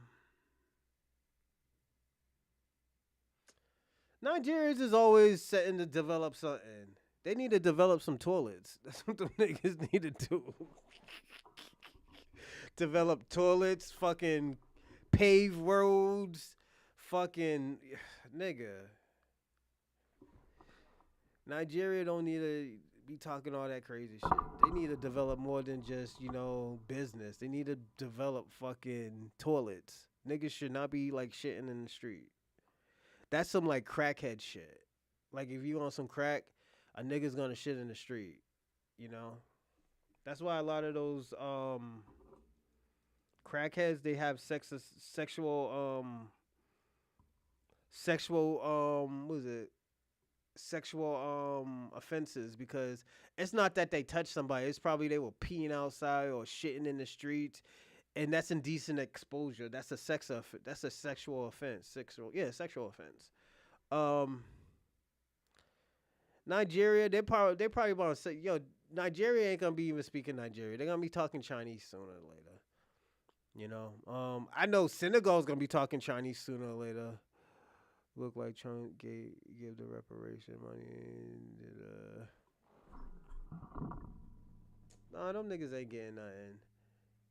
You know, them Ukrainians, man. Oh, they're in bad shape right now. I'm gonna say that those Ukrainian niggas is in bad shape right now. Cause yo, they're not getting no more money. They're getting money from England. So right now, basically, Africa is paying for the Ukrainians' war. That's what's happening right now. Africa's paying for Ukraine's war. Cause you got to look at it without no resources from Africa and the West Indian islands. England is shit, and England's gonna die.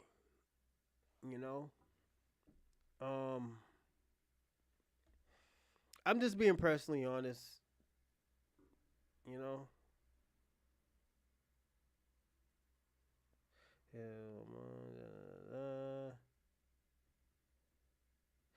But yeah, that's why there's so much shit going on right now in these countries.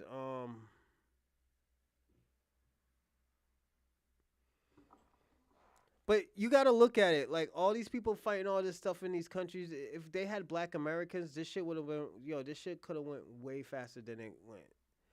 It's just Kwame. This is what I was telling you last time. I was like, they turned on Black America. They turned on Black America. Like, look how y'all Pan-Africanist people talk about Black Americans. Instead of trying to understand us, you talk about us. You know. Nah, America could make it. We know how to grow things. You know, we know how to get things, and if we have to pay for it, we'll pay for it. And one thing I'll tell you, one thing, America will never go broke. They'll go to war before they go broke. So it is what it is. You know, look at the whole shit with Gaddafi. You know, Gaddafi, Gaddafi, he was about to crumble the currency. American, he was about to crumble the Western currency. If Gaddafi would have made his own currency and had other Africans make African currency, that shit would have crumbled America, England, Russia, China. They had to get rid of Gaddafi. You know, this is the shit I was telling you about. They'll go to war before they go broke. You know, these are the things that you have to understand. You know, give me a second.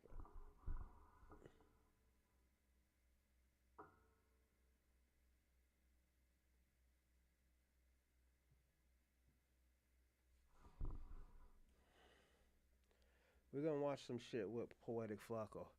Hey yo, y'all know ODM Slim? There was one thing I was supposed to do when we did the 8 hour show to do ODO Slim. This nigga tried to get Flacco deported. My man tried to get Flacco deported, but he can't get deported because Flacco gave up all his rights to Liberia. So that's how he's an American citizen. He gave up his rights to be an American. I mean, a Liberian citizen. We can be. That's the thing. We can be. It's just easier to pay for shit. You know. But that's why what's his name? Donald Trump was trying to keep everything here because hold on one second.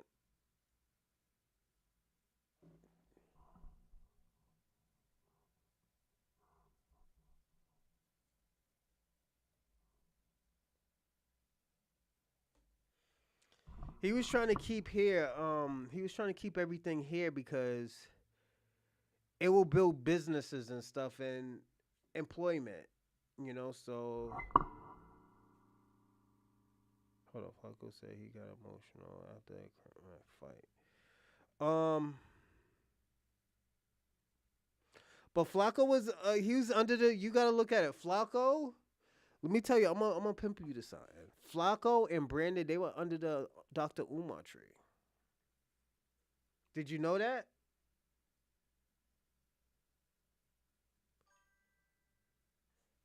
Never give up. They can't stop what they didn't create. Huh, they just in the way and need to move. Yeah. Like, let me tell you something. Oh, yo, this nigga Randy Orton just see John Cena was about to hit the attitude adjustment. He flipped him over. Yo, he put him in the RKO. That shit was dope. Y'all niggas need to watch it. But yo, yeah, they trying to disrupt the system, man. Pan Africanism, immigrants, they trying to disrupt that system.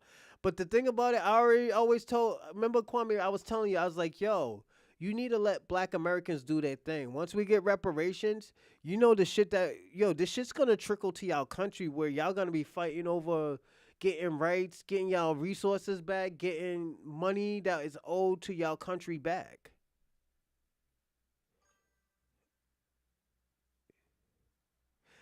Yeah, but you got to look at it, Kwame. You got to look at it. If you was policing your people, this would have never happened. Y'all niggas don't police y'all people, so this is what happens when you don't police your people. Hey yo, I'm thinking about give me a second. I think I want to move this. Okay. So I'm gonna move this and I'm gonna put it over here. Bring it up a little bit. Yeah, right there. Yeah, it's just y'all don't police y'all people, man. If y'all would have policed y'all people, this would have never happened. Um,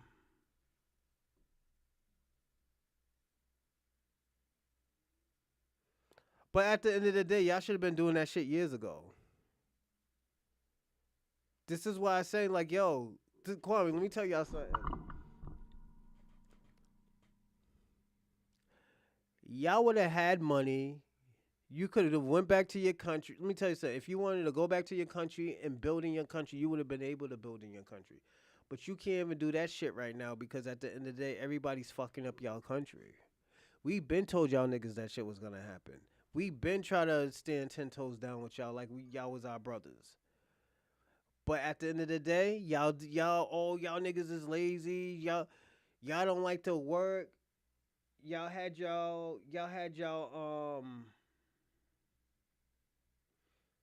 Y'all was manipulating the system for the white man just to get us fighting. You can have y'all cousins and y'all uncles, and this is the shit that y'all did. You know, let me tell you how. Let me tell you how disconnected that y'all are from us. We couldn't even go back 20 years ago when there was such thing as cabs and taxi drivers. Your Say your family was a cab driver, had cab drivers and stuff like that. Y'all would never stop for black people. Y'all just drive by us and y'all stop for white people and women.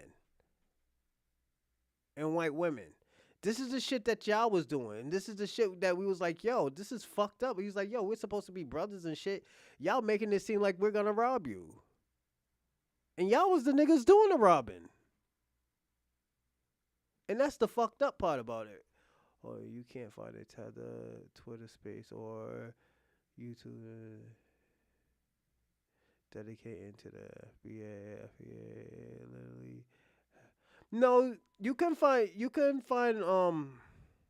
some, cause you gotta look at it. We have allies that are immigrants. The reason why we call y'all tethers because y'all undermine Black Americans.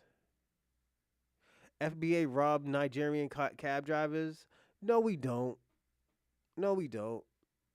That's probably your peoples that's be doing the robbing, not FBA. Let me tell y'all something. This is why it was so. This is why it was. This is why I tell you it's so dangerous to say like, yo, putting all of us into one group or under one tree because at the end of the day, 7 out of 10 it was immigrants robbing immigrants.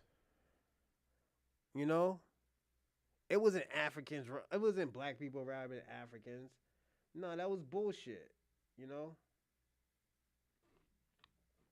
Like real talk, that's bullshit. You know, it was always Africans robbing Africans or Caribbean men robbing Africans. Yeah, that's how it was. That's how y'all niggas was getting busy. You know. So yeah,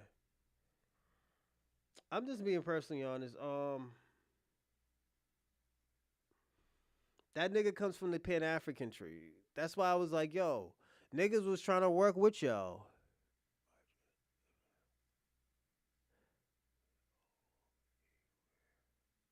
It's always a tether bashing Pan African. It's always a tether bashing Pan African. Say that, yo. Rewrite that again, Kwame. I'm not trying to get what you're saying. LOL. If I type in FBA anywhere, it always tethers bashing Pan African bashing. The fuck? Yo, you sipping a little bit, Kwame? Literally the only talking points from FBA is we gotta delineate tether bashing. Oh, okay, I get it. Yo, next time put a comma, man. You fucked me up with that. I was like, yo, what the fuck? Taking a taking a few, medicine shots, man. But yeah, I get it now. That's me. That was on me. You gotta put a comma, man. I was like, yo, what the fuck is he trying to say? Or you could have put or. Um, I wouldn't say we bashing you. We're telling you about your country. We're telling you that yeah, we need to delineate. We're tired of y'all doing certain shit to us. Yeah. You can't really get mad at a person if a person's saying like, yo, I don't like how you talking to me like that. My fault being toned. My man. No, I told you that was my fault. That was my fault. That was my fault. That's why I was like, yo, what the fuck? That's why I had to read it twice. Then when you wrote it again, I was like, oh, I get what you're saying. So I usually get what y'all are trying to say. It's my fault, but you gotta understand too. Eh, hold on a second. Give me 2 seconds.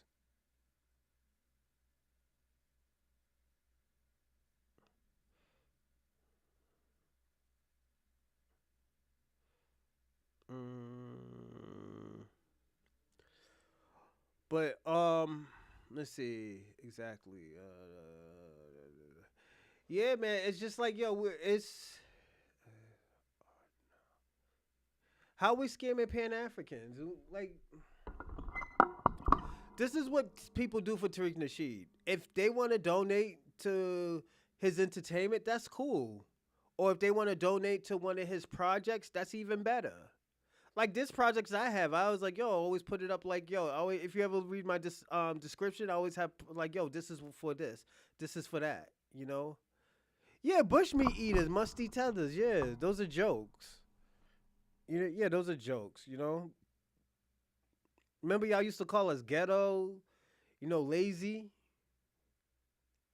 Remember y'all used to say that? Gangbangers, drug dealers, crackheads. Remember y'all used to say that? Oh, you forgot? Okay. Those are the things, man. It's just like, yo, you can't get Tariq is probably the biggest scam ever. Tariq Nasheed is a millionaire. He don't need to scam anybody. He usually puts his own money up for his own projects. That's why when people get mad, oh yo, why you ain't doing this and that? Yo, the nigga's putting his own money up for his own projects. Or the money that y'all give, he doubles it. He's like, yo, I'm gonna put my money in too. Y'all put this much, I'm gonna put this in. You know? But we don't this is the thing. We're helping our community, so it's not really scamming. You know? Let me tell you something. This is when it's scamming. It's scamming when if Tariq Nasheed was like, oh yo, I wanna build the museum. Tariq Nasheed said, I'm gonna build a museum. It would be a scam if it took like 15 years, like Dr. Umar said about his fucking school. It's been almost 10 years and that school hasn't been built yet. Every year is, oh, yo, the school's gonna be open this year. The school's gonna be open this year. Fucking Akon is a scammer too. Look at Akon. That nigga was supposed to been build Akon City. That shit still ain't built. I don't even think he put one brick down. Hmm. You know? Like we see progress out of Tariq Nasheed. Yeah, the school is a scam. And the thing about it, this is so I'm gonna tell Kwame this. Kwame, I used to stick by Dr. Umar. I was like, yo, that school is gonna get fixed. I was like, that shit just takes time, my nigga. That shit take time. But that nigga got almost over $1 million. That school should have been built. All that shit that's been going on with that school, Ben should have got fixed. Was supposed to be 3 floors, and it's closed to the public only. Open when. No, he has it. He does the other. He does the other shit. He does have the museum. No, it's still open. You know, it's just we don't know. We're on the East Coast. What's our man? Where's our man on my birthday? The dude from L.A. If he was on here, we could have asked him. You know, so and also he always does stuff for people, man. So one thing I could say, he always look out for people's countries. Like Kwame, he looked out for your country in Jamaica. He been sent donations to your country. He been wrote documentaries about your country. He always bigs up y'all country. Cause he knows it's not all of y'all that are tethers. It's just the ones that undermines us. It's open in LA. Yeah, see, it's open in LA. Cali here, yep.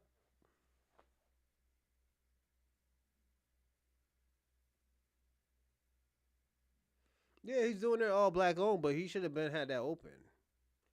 All those, come on, man, it's no way in hell. Then the nigga ran off to fucking Ghana, talk about he ain't have no money for that fucking building. How the fuck you go to Ghana and you talk about you didn't have no money for the building to fix the building?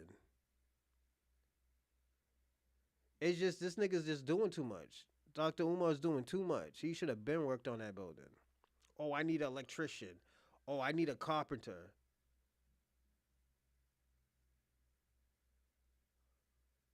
For homes it go find me for homes for yeah.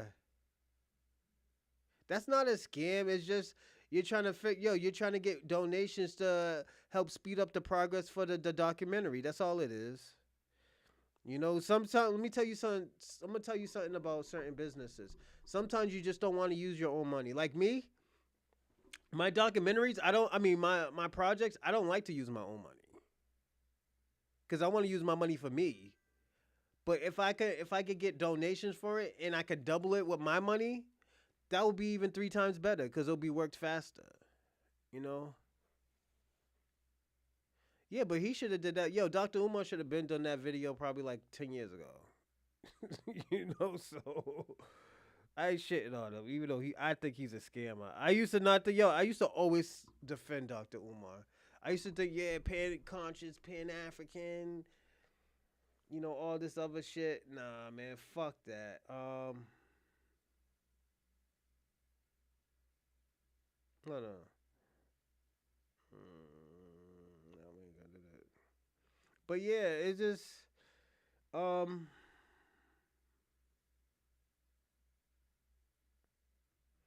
I know what to do.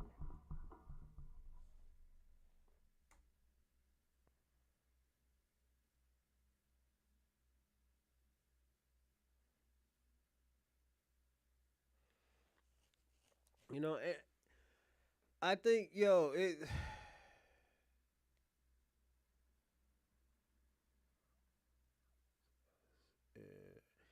used that money and closed that down.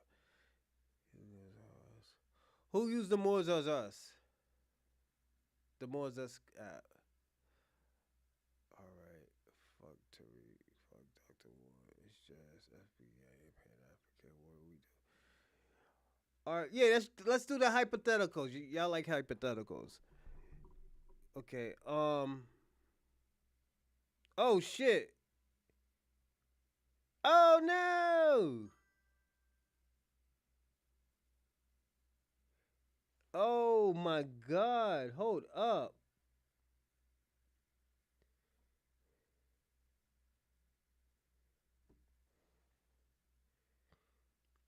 Oh shit. All right, I'm back. I'm back. All right, Kwame. All right, let's do a hypothetical. Google right now. Yeah, he gave money out of his own pockets for Haiti. Yeah, he gave money to Haiti out of his own pocket. That's why that nigga be bragging. That's why that nigga be stunting on niggas. Because yo, he gives his own money. Nigga, yo, I'm telling you, yo, Tariq Nasheed did a lot for y'all, and y'all. This is why I say y'all very ungrateful, and this is why I say like, yo, Tariq Nasheed should have just did the documentaries and not sent y'all niggas money. That niggas have been. Tariq Nasheed has built schools in other countries for y'all. He has built schools with his own money, millions of dollars. So for y'all to even say, oh man, that's a bad hit. But yeah, he built those schools for y'all. And for y'all to be just talking shit because the nigga wanted to delineate and work on his own people, y'all mad about that? It's just like, yo, sometimes y'all gotta hold y'all own nuts, man. It would be great. It would be great if we can work together, but I already know that shit ain't gonna work because at the end of the day, it's more of a tribalistic with Pan Africans. So give me a second. Let me move this light a little bit. Right there, that's good. Yeah, it's more of a tribalistic thing. So that's why I always tell people all the time.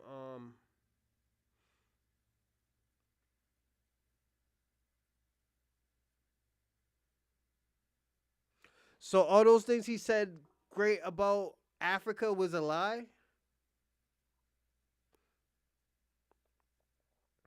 That shit was true. He didn't do Mansa Musa justice. Mansa Musa was the richest person ever. He was the richest person of all time. Mansa Musa, a guy from Mali. He talked about the military that y'all had in Africa. He talked about 1804 was or 1802 where Haitians got their own independence. First people to get their own independence. Like they talked about that. So like, what did he lie about? You know, I don't think he lied. It's just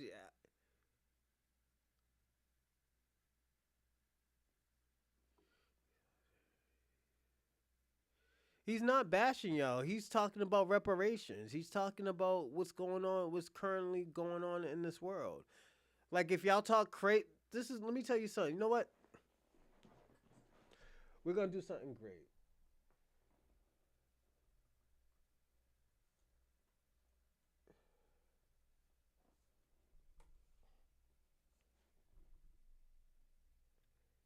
We're gonna watch a clip that Tariq Nasheed did today. All right, here we go. JetBlue makes your fare fly further. With low prices, fast free Wi-Fi,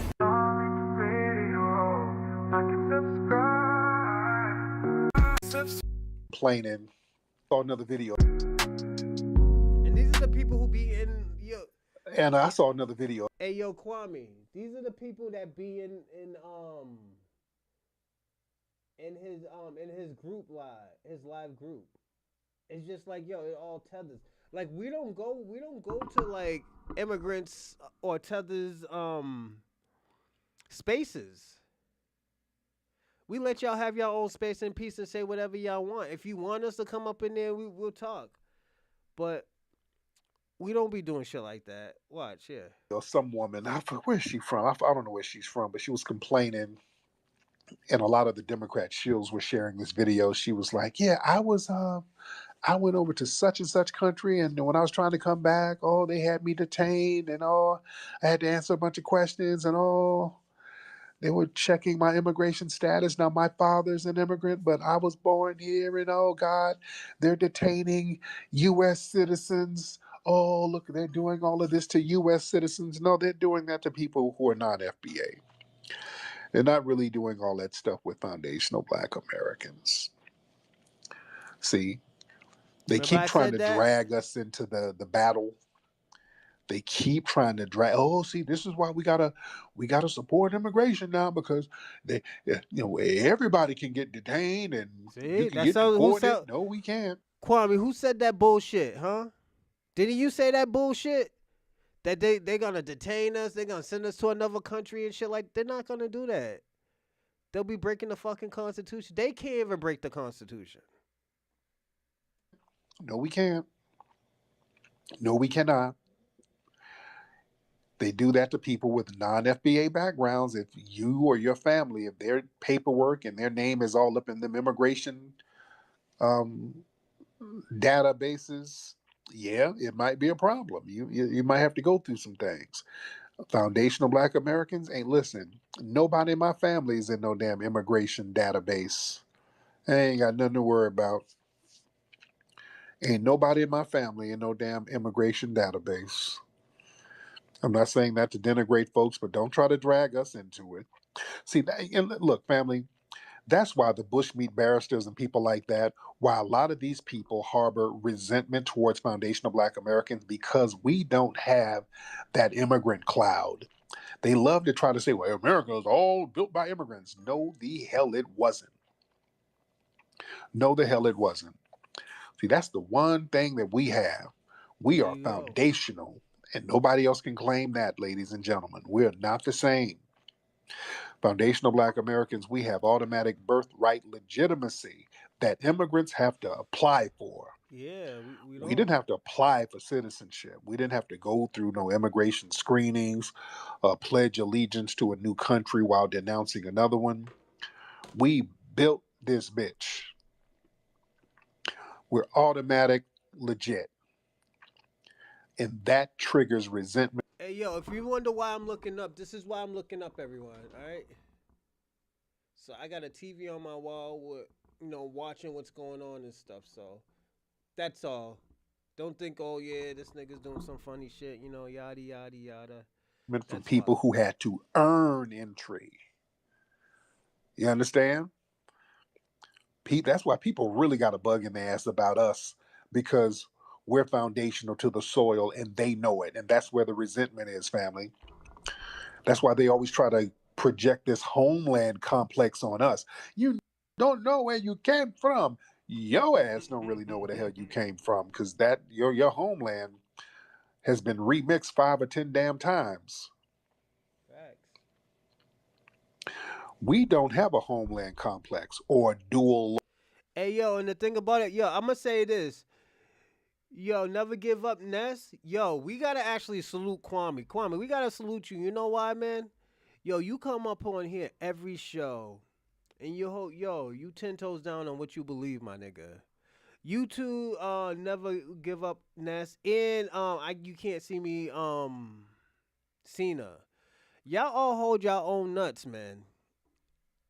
And like, y'all been doing this. Yo, y'all been doing this for a while now, and I want to salute y'all for that because y'all could have been doing something else. Y'all could have been watching Backlash. I was doing like three things right now, but yeah, y'all could have been doing some extra shit, but y'all did it, and like even though all of us have different, I hate really saying ideology, but different way of thinking. I still salute y'all for, standing with y'all believe. Stop talking about reparation once Trump. No, we never stopped talking about reparation. We still talk about reparation. It's just like, there's always a progress. We have to delineate because at the end of the day, you see how like like when we say like, tether, and I already told you like 10 times what tether means. People that undermines foundational Black Americans' growth, what was it? Growth, situation, and there's one more other. That's a tether. An immigrant who comes from a different country that said like, well, you know what, we gotta salute them because they are standing 10 toes down. We can't. That's not a tether. That's just a person from a different. That's one. That's one of our brothers from a different diaspora. That person understands where like, okay, you know what? If this nigga, if these motherfuckers get reparation, nigga, you don't know. Yo, you gotta understand, Kwame. We are the blueprint for making your country be great. We are the blueprint for making your country be great. Cause you gotta look at it. When people say the Black diaspora, they think of Black Americans. You're Black Americans, but they think of foundational Black Americans.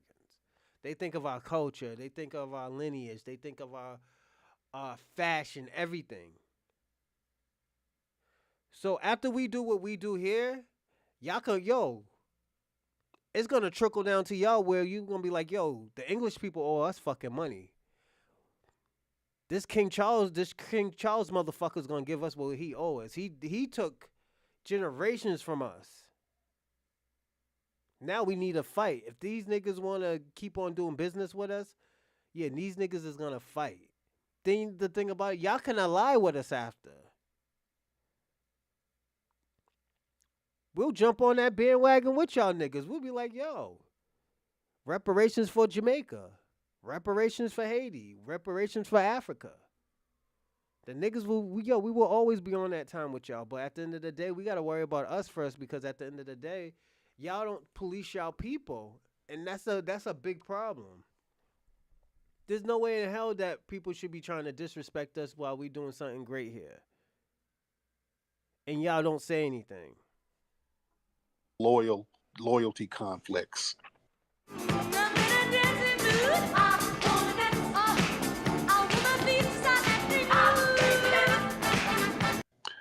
See, a lot of immigrant groups, they juggle loyalty between America and their country of origin. That's why they have a gazillion flags up on their pages. That's confusion. Yo ass is confused. You up here running around with flags of countries you ain't going back to. You see? Foundational Black Americans, our own. Hey, yo, Kwame, you going back to Jamaica?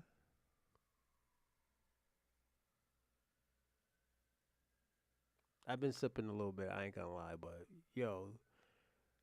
if I was you, I ain't going back. Nigga, your bread and butter's in America, my nigga. Nigga, why would you want to be like, in Jamaica playing soccer with no shoes, my nigga? With the Bob Marley tank tops and some shorts on, my nigga. Nigga, you mad jiggy here, nigga. You got Gucci on right now. You got them Jordans on. Nigga, you don't need them Jesus Christ flip-flops, nigga. Come on. You serious, nigga? You staying here with me, my nigga. You chilling, nigga. Me and you gonna be up here drinking Douce in Harlem on Lenox Ave.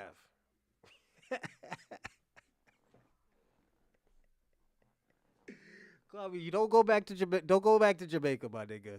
Your bread and butter's here, my nigga. If you're gonna go somewhere, if you're gonna leave New York, go go to a suburbs, a black suburbs. That's what you do, nigga. Let me tell you something. I'm scared to go to any of these white suburbs. I probably might just buy a house down there just so I can use it as business where I can do like podcasting and stuff just only for podcasting. But I wouldn't want to move to no white area. White people make me uncomfortable. I'm gonna be personally honest. If you don't talk about wrestling or anything like that, or you're not a gamer or anything, you're gonna make me uncomfortable. Business wise, white people make me very uncomfortable. When I was modeling, I used to have this teacher. He was like the president. His name was Mr. Masaku, I think his name was. I forgot how to say. He was an Asian dude. This nigga, when I say no homo, this nigga was way more beautiful than me. Asian nigga. I don't know that many Asian people who look better than me, but this nigga look way better than me. Oh, I got a story to tell you. So I used to party at Northeastern when I was younger. And I usually look better than most people when I went to that. I never went to the school. I just partied there. When I went to go party at the school and stuff, so that's why I was getting all those bitches at Northeastern. Nigga, there was this one guy. I was like, I was When I say I was hating on this nigga, I was like, I know this nigga don't think he better than me and stuff. I look at him, gave him a stink look, like, nigga, like who you looking at, nigga? Gave me a stink look back. I was like, oh, this nigga's about to take all the bitches tonight, man. I'm like, I'm going home dolo tonight. Oh my god. I don't know if God heard I don't know if God heard my fucking conversation with myself, man, because that guy was gay, man. I was so happy, man. I was like, this nigga's my best friend right now, man, because he knows where all the bitches is. I was like, God's like, I'm gonna look out for you, my nigga. I was like, this nigga ain't gonna take all the bitches tonight. Know why? He don't even like bitches. I was like, Jesus, Yahweh Shai, Shalom. That's what I said. I know I'm crazy, but yeah, yeah, nigga. That's what I was saying in my head. Yahweh Shai, Shalom, nigga. Only national lineage is America itself. We got an unbroken claim for centuries that makes other people uncomfortable because, see, we can challenge injustice without fear of deportation or any type of cultural disownment. See, that's the thing. See, all these other groups, man, because your family's information and your name is in a damn database, you never know when people can start getting to revoking shit. Facts. You never know. So a lot of people who are not FBA, subconsciously, you're on your P's and Q's. You kind of got to walk on eggshells a little bit. Foundation. Yeah, you want to hear something crazy? Like, them niggas ever try to get my girl, man? I'm like, nigga, I'm gonna just marry her, man.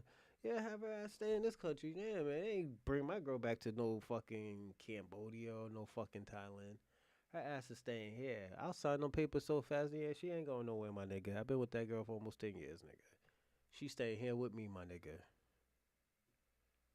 Hell yeah. Fuck that. And like, you wanna hear something crazy?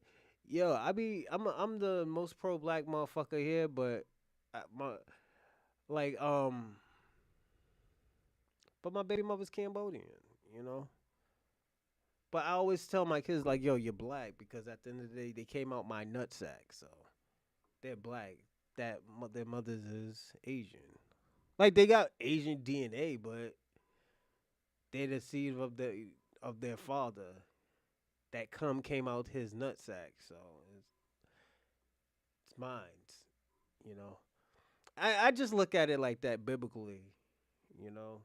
Um, I always tell people all the time, they was like, "Oh, you believe in the interracial dating?" I said I don't mind it, but at the end of the day, it gets crazy when you just try to demean black women. I know, like cause I was just defending a black girl earlier. I was like, I was defending black women because this girl was like, "Oh yeah, I hate those niggers and stuff like that. And I knew she wasn't. I knew she wasn't like foundational Black American because I don't know no foundational Black Americans be like nigger, Nigger. I never seen no shit like that ever. You know. Well, I seen some coon shit. I never seen no uh a black person consider well you get them old folks bougie bitches where they be like, oh yo, I don't know why black people be acting like niggers sometime. Yeah, you get those type of people, but she considered all black people niggers. So I was like, yo, where are you from? You know, and this is why I always tell people the Pan-African shit is never gonna work for Black Americans. There will always be somebody to undermine us. You know, like look at the Dr. Umar and look at when Dr. Umar was it the whole situation with Lord Jamar and what's your boy Fat Joe? He was like, "Oh, yo," he inserted himself into it. And he said, "Oh, yo, we need to have a council meeting." And he said, "I will run it." I was like, "Oh, this nigga trying to scam niggas." You know, I was like, "Yo, them niggas don't need a council meeting. It's just nigga. Fat Joe just need to see the facts. You can't undermine the facts." Then this whole shit with fucking Crazy Legs is like, yo, Crazy Legs, you did say that shit. Let me tell you something. On Twitter, I have Crazy Legs saying hip hop is black culture. All jokes aside, on the Star Report show, on Twitter.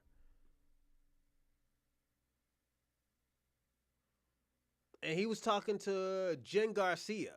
And Jen Garcia is defending him. It's like, oh no, it came from Puerto Rico, Puerto Ricans and Jamaicans, yada, yada, yada. And Star was like, all due respect, no, that's black culture. Y'all wasn't fucking with black peoples in the 60s and in the 60s and the 70s and the 80s like that. There was some that were rebels, but no, not all of y'all was fucking with us. You know? And like I feel like people have a problem with the truth. I don't think people have a problem with Tariq Nasheed or Lord Jamar. I feel like they have the problem with the truth. Because it shows people's skeletons and it shows other people's people how people are to black Americans. They don't want to be that person that is like that. You know? But let's get back. We're almost done. Foundational Black Americans, we don't. We can tell it like it is. We can live our damn truth. We can say what's on our goddamn spirit. We can tell these people to kiss our black ass and go to hell and get the hell out of there. The truth is, hip hop was created by black Americans. It's black culture, you know? Where's he from then? Don't lie, I'll look it up, Kwame. You know I'll look it up. Where's he from?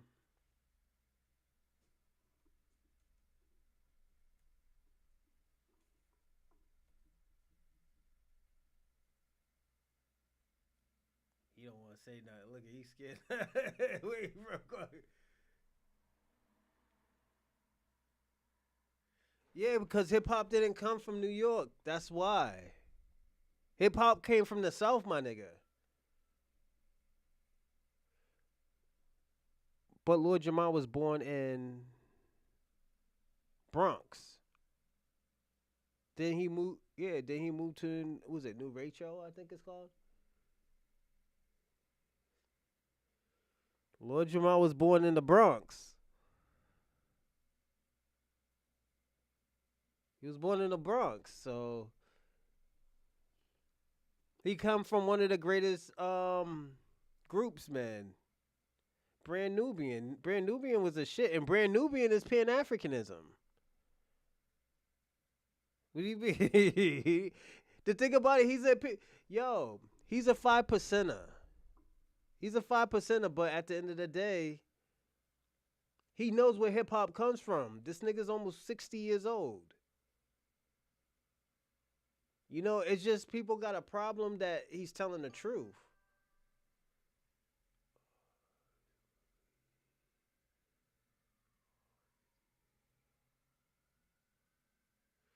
He started rapping in the late 80s. His first album came out 89. What do you mean?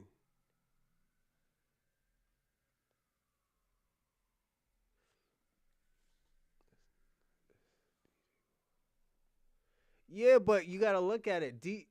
DJ Herc, DJ Kool Herc, he got his style from Black Americans. He didn't get his style from Jamaica. He is Jamaican, I agree with that. He contributed a lot to hip hop in New York, absolutely.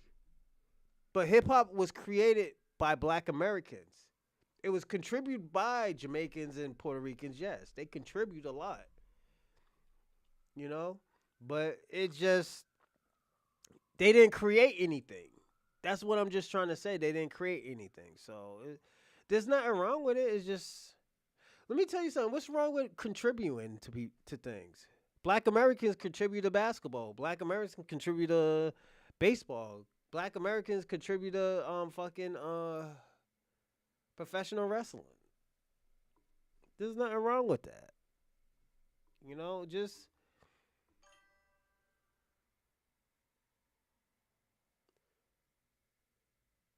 well, that's what commercially, no, not even, I can't even say commercially. But you gotta look at it, the masses doesn't say that. The masses doesn't say that. The masses is saying like, yo, tell the truth. Who created hip hop? What about Chirac? Chirac already said that, yo, he didn't create hip hop. He wasn't doing this shit. He wasn't doing all this shit earlier. There was already people doing this before him. You know? And like I said, there's nothing wrong with it. The masses of New York say that. But that's the masses of New York, but we're talking about the world because don't only thing about New York, it got popping in New York. But all those niggas who started rap and hip hop was from the South. The creators was from the South. The influence came from the South. The inspiration came from the South. Yeah, man, you can't rewrite history, man. It's just, that shit came from the South. James Brown. Dapper Dan fashion. Dapper Dan was from the South. Dapper Dan is probably the greatest fashion designer in New York. Probably of all times. Because you know what? He used other people's shit to make their shit look 3 times better. You know, because don't forget, New York is just filled with a whole bunch of immigrants. You know that.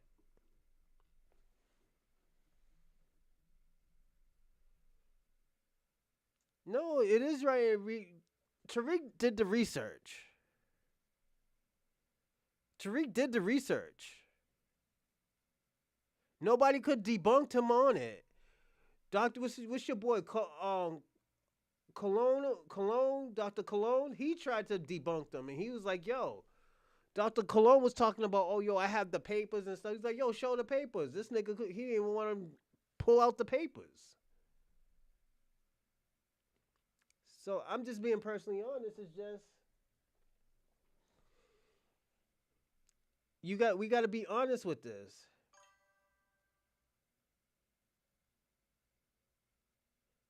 Yes, but he didn't create anything. That's what I'm trying to say. He contributed.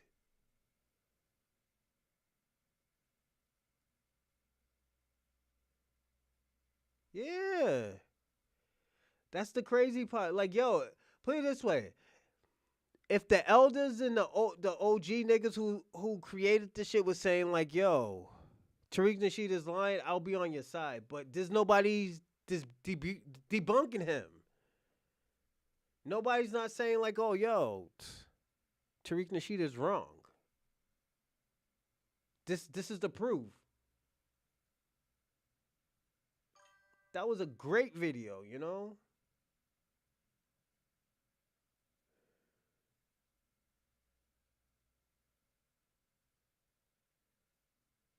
Yeah, that's cool and everything, but what did he create? What did Red Alert create? This is the stuff that we gotta say. What did Grandmaster Flash create?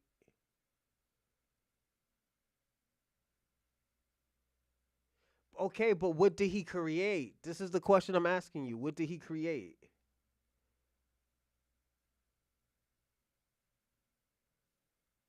Yeah, Kwame, you gotta tell me what he created. Like, yeah, he performed for fucking the Zulu Nation, but he didn't create. And yeah, he didn't create anything, Kwame. This is what I'm trying to say. We gotta figure out what he created. What did DJ Hurt create? We can't do the toasting shit. Niggas was already doing that shit before him, and niggas did not call it toasting. Y'all niggas called it toasting. Y'all trying to rename the shit into y'all niggas on some Christopher Columbus shit right now, and y'all niggas is crazy. Yo, Kwame.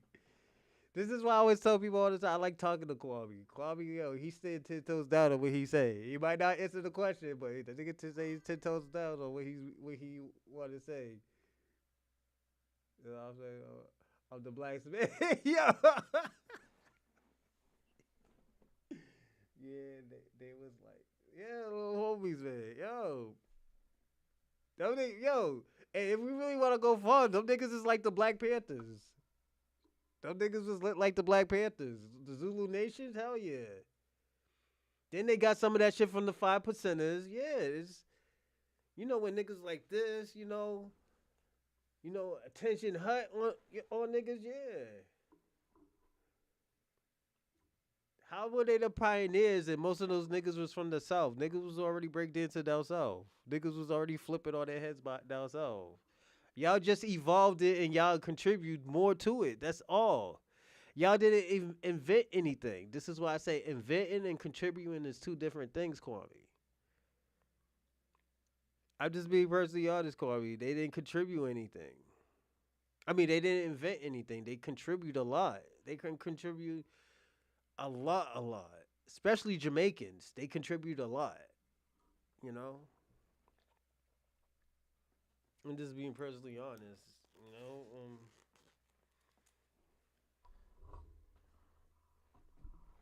Like basketball. We contribute a lot to basketball. Dunking, the 3-point, fucking tricks. Yeah, all that shit.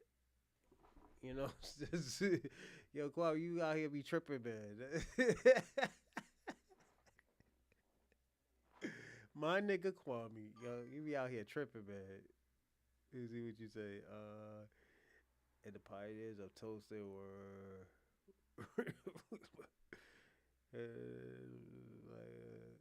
black like this. Yeah, cause y'all didn't come to this country like that. Y'all didn't come to this country learning all of that shit. Y'all had your own parties and everything. Y'all had the shower posse shit going on. And the shower posse wasn't even fucking with black people like that. You know, so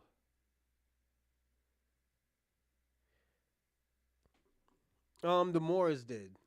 The Moors. I'm gonna say the Moors. You talk about Egyptian pyramids, right? Yeah, it's the Moors. The Moors built that. So some of your people, some of my people, some of everybody's people, the Moors. You know, we all as one. You know. That's why, Kwame, that's why I always tell you all the time. I was like, black Americans contribute a lot to life. The world wouldn't, I don't think, I'm going to be personally honest, the world wouldn't really work as it works now universally without black Americans. Like, we had to create this shit. We had to make our lives easier. You know? Like, let me tell you what fucked us up. We made the gin machines. That's where we fucked up at, you know? Bombarda didn't create The name keep. You know, yeah, see, Kwame.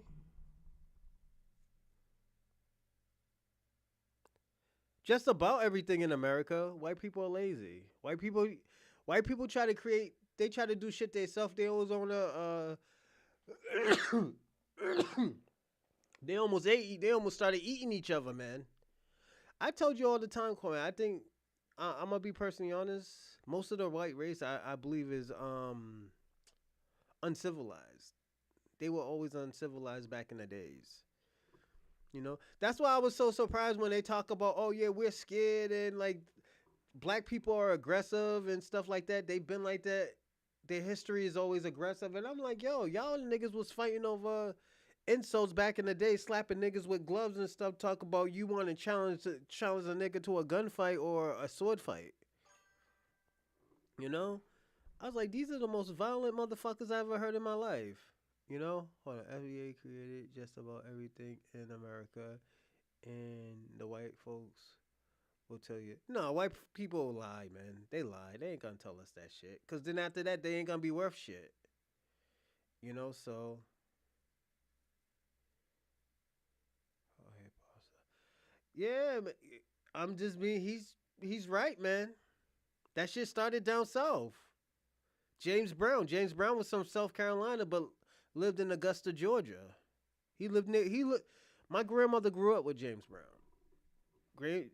Where you think the rhyming came from? Niggas was rhyming with Rudy Ray Moore back in the days, the black plantation times. Pimps used to rhyme back in the days when niggas was doing the doo-wop shit. Black people were rhyming. We always did that shit. It's just y'all niggas just caught up. Y'all just caught up. Like let me tell you something. Reggae music. Most of the Chinese people helped you build reggae music. They help you invent that shit. Most people don't know that. Reggae music, yeah. Where you think you got all the stereo shit from? Because we already had stereos in America.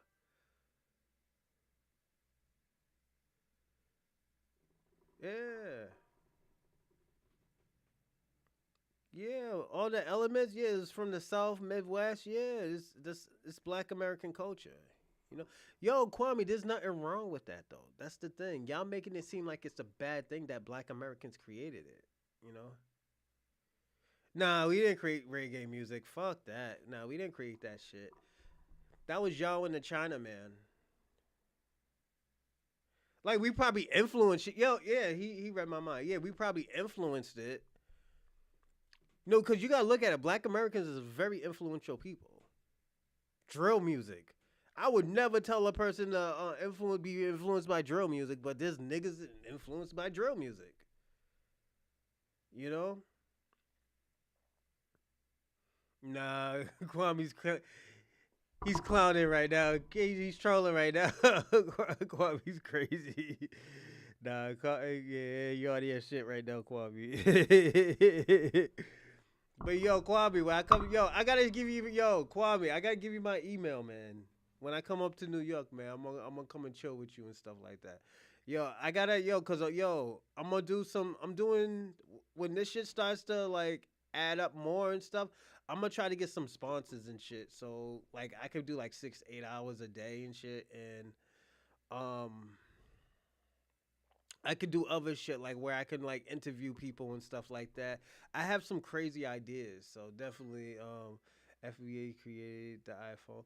We created the component of the iPhone. Yeah, we did actually.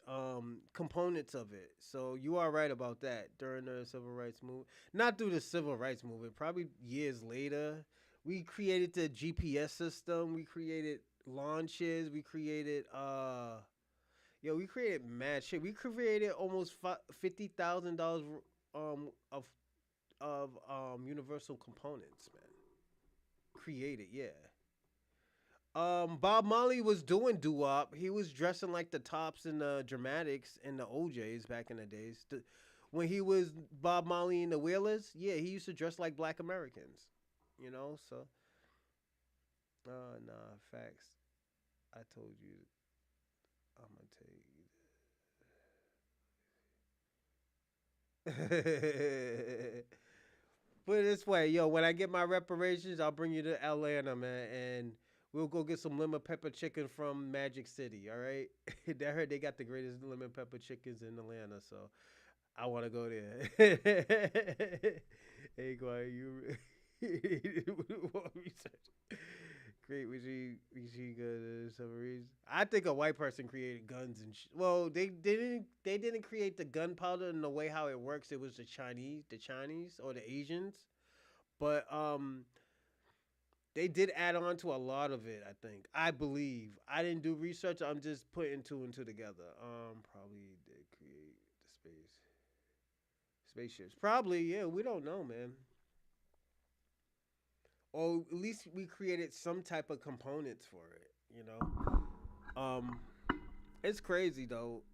Just to see how much we create. Oh, we didn't even finish this shit. We didn't even get through half of it. Jesus Christ, I'm all Damn talking. face.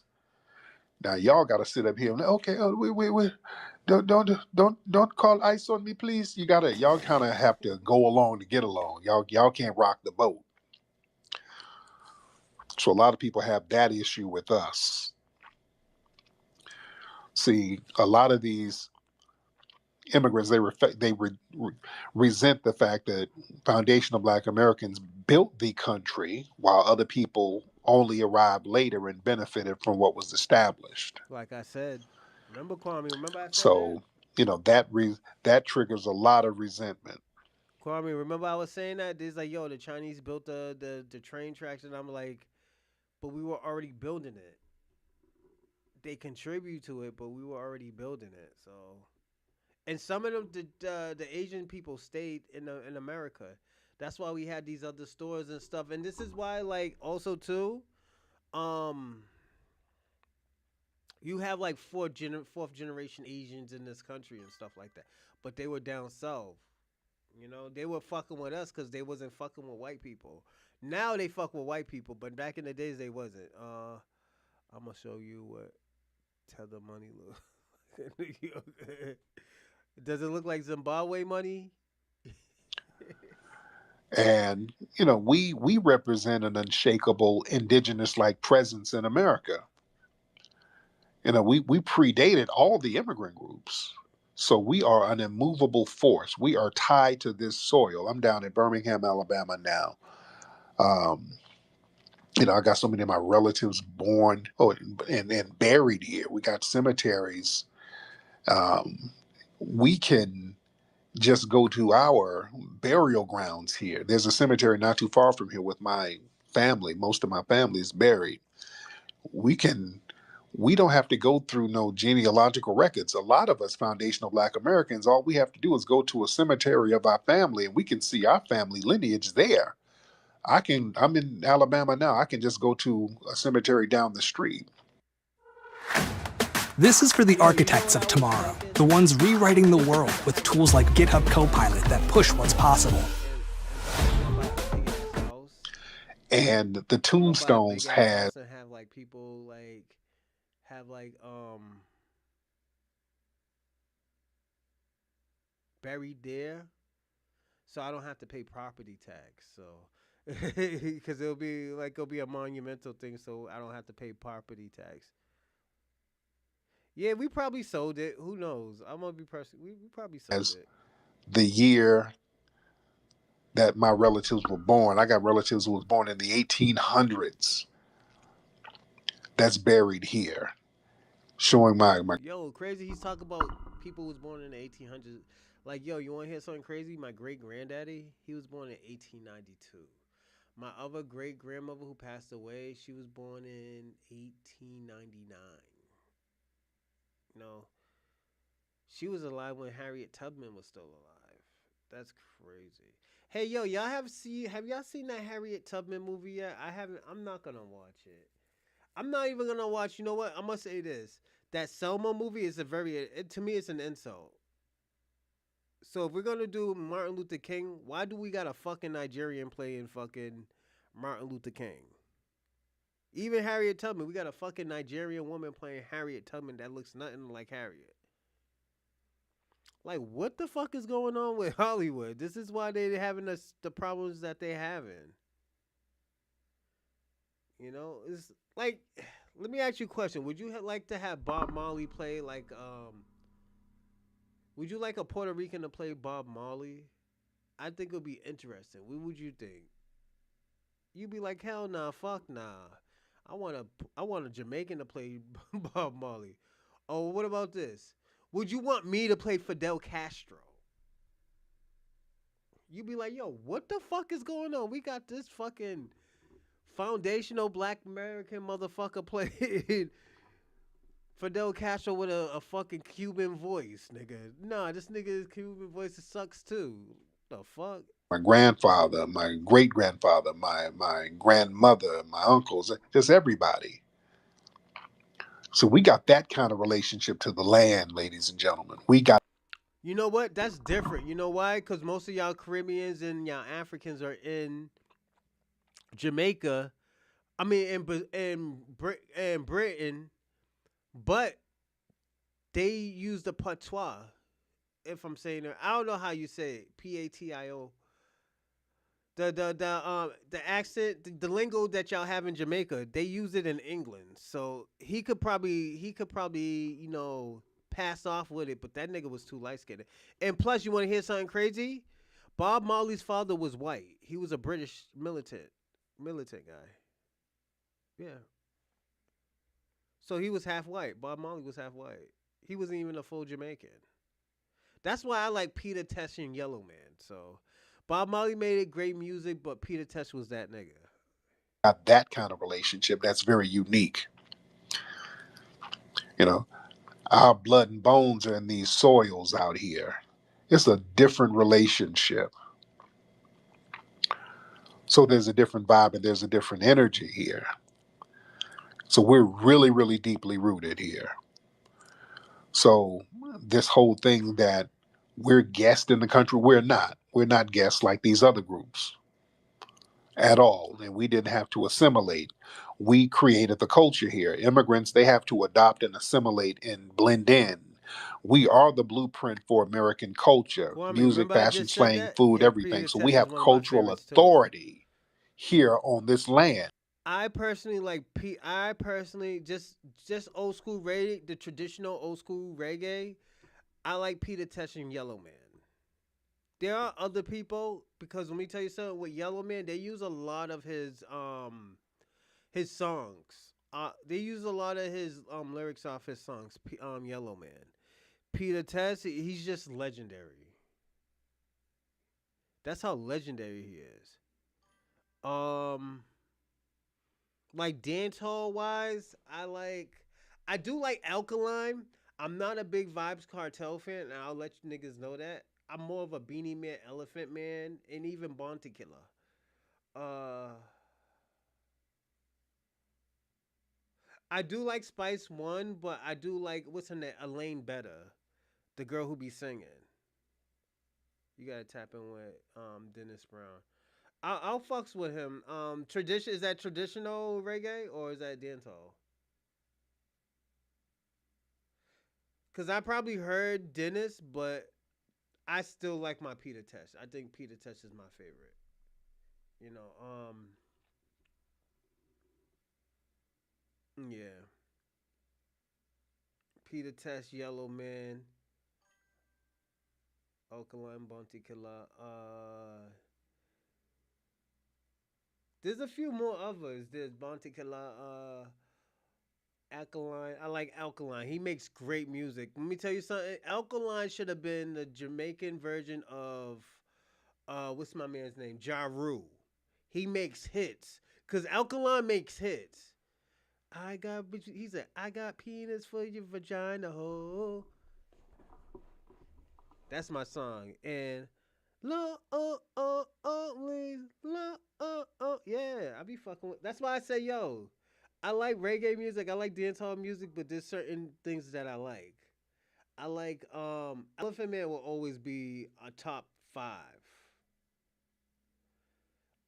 Bounty Killer always top 5. No, Buju. Buju, was it Buju? He has to be a top 3 in dancehall. I know everybody likes Vibe, but I like Buju. The nigga who went to jail for 15 years, or yeah, in Miami he did the 15 years. I like Buju. He's my favorite. He's one of my favorites. Who else? Damn, because I haven't listened to reggae in so long. Um, yes, yes.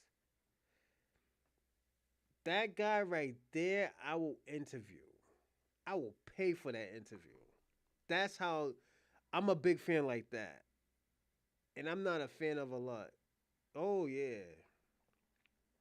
That him and I like, let me tell you something what I like about dancehall, and the thing about it, I think y'all need to start doing it more often when y'all make the remedies.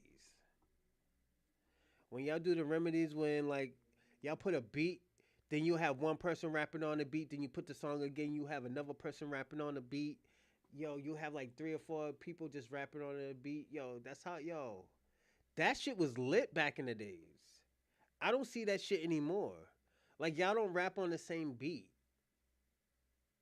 And that's what's Lady Saw. Remember Lady Saw? Lady Saw was dope. I'm going far back, I know. Mm.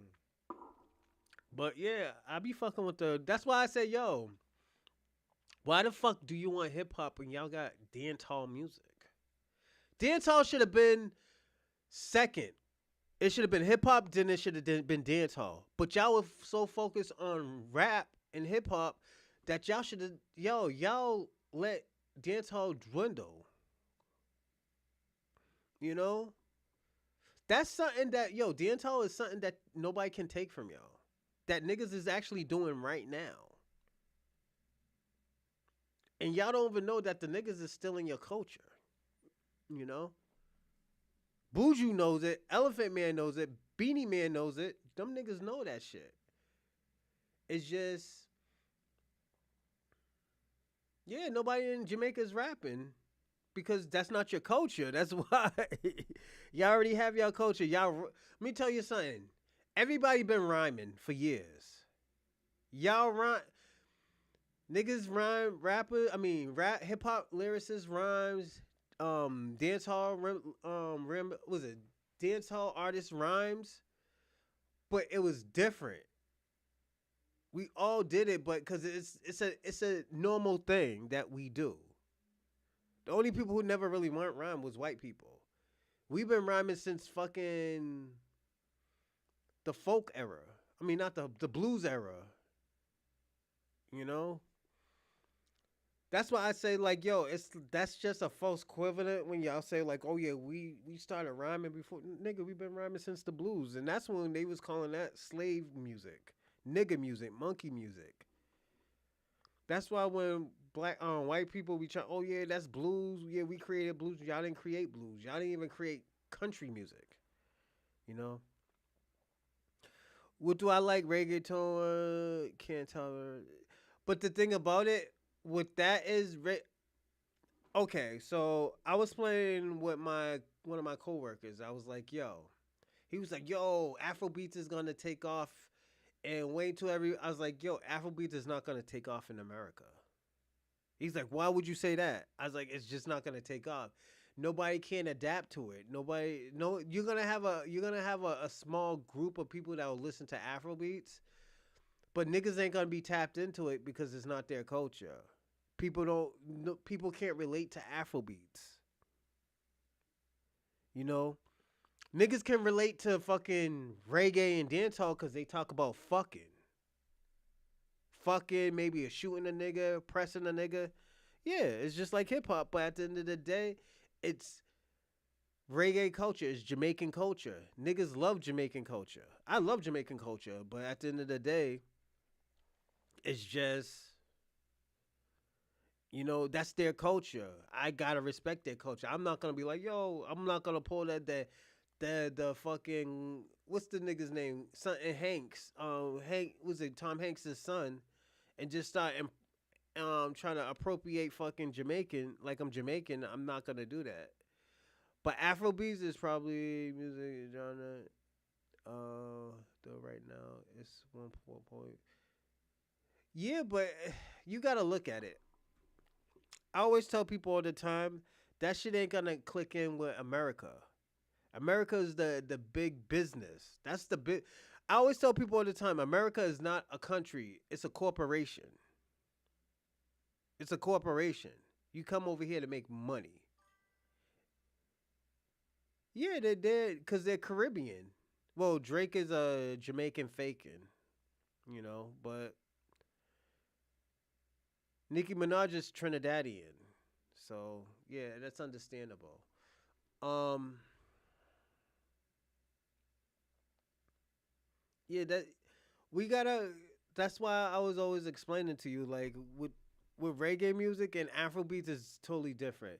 Yeah, they'll pop off probably in Europe because there's mad Africans in Europe, from France to fucking Portugal to fucking Great Britain and shit. So you'll have a solid group of people selling that shit out. That's why Burna Boy is selling out in Europe. He can't really sell out in Boston like that or in New York because there's not that many Africans in New York or in Boston. You know, has sold out several times in the venue, 20,000 in New York. But that's small compared to like Barkley, TD Bank. That's small. Niggas be selling out like 80,000 people. It's good. It's a good thing. But you also gotta understand too. They probably made that shit smaller where they can sell the shit out. Because this nigga's selling out 60, 80,000, 90,000. He's not having people come from different countries to come and see him. Like Kendrick Lamar, Drake, they have niggas come over here, come from different countries to come see their concert. You know?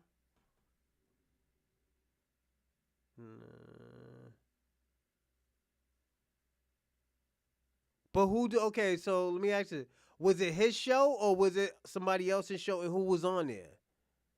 Like, let me tell you something. I went to a 2 Chainz concert. If y'all ever have a chance to go to a 2 Chainz concert, that should be dope. I seen 2 Chainz on concert when he was in a wheelchair when he broke his leg. Was it Pretty Pink? Uh was it Trap House, Pink Trap House or some shit like that? Only Beyonce did that.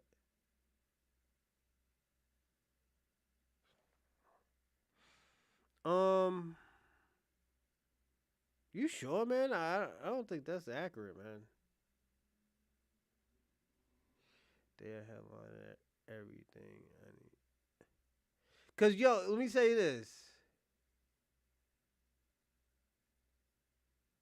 Yeah, yeah, K Dot's about to break that record, but I don't think he sold that shit out. If he sold that shit out, they probably had less seats. Because there's not that many Africans in America like that. There's probably like total. I'm gonna tell you the total of a whole bunch of Africans. There's less than 6 million Africans in America. Less than 6 million. Still a lot, but spread out over 50. Was it 50 countries? Like that's what I'm trying to tell you. There's probably like what less than like 4 million. This less than 4 million Africans, and maybe less than that. You know. I'm just being personally honest. They probably had less seats, but I don't think. Yeah, that shit sounds kind of shaky.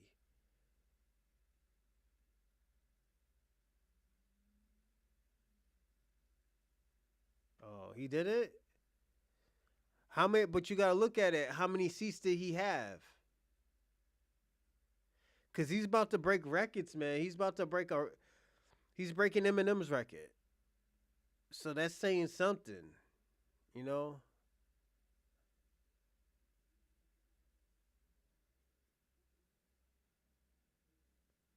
Yo, why didn't you go to the concert? What? Kwame, you didn't want to go to the concert? Nigga, you crazy. Nigga, I'm still debating should I go to the concert in Massachusetts. Nigga, I'm super lit about that shit cuz I like K Dot. K Dot, yo. He puts on when he puts on, man. That's what's so super dope about it. When he puts on, he puts on. So like he definitely did so. Oh, he did. Come on, Kwame, you can't be doing that shit. Don't pull that. I know you're Jamaican, but don't do the academic shit, my nigga. Come on, man. I like act, but And that he creates a does lot too of much. energy from other groups who already feel This invisible nigga and Kwame, yo. marginalized. Just like Bushmeat Barrister, always calling up trying to denigrate Black American I society. could But he hates tell. the fact when we bring up his I damn could tell you're a failed Drake village. fan. He always wants to change the subject when we talk about his bushmeat eating ass family that he He said his abandoned Bush back meat eating home. ass fam. You see?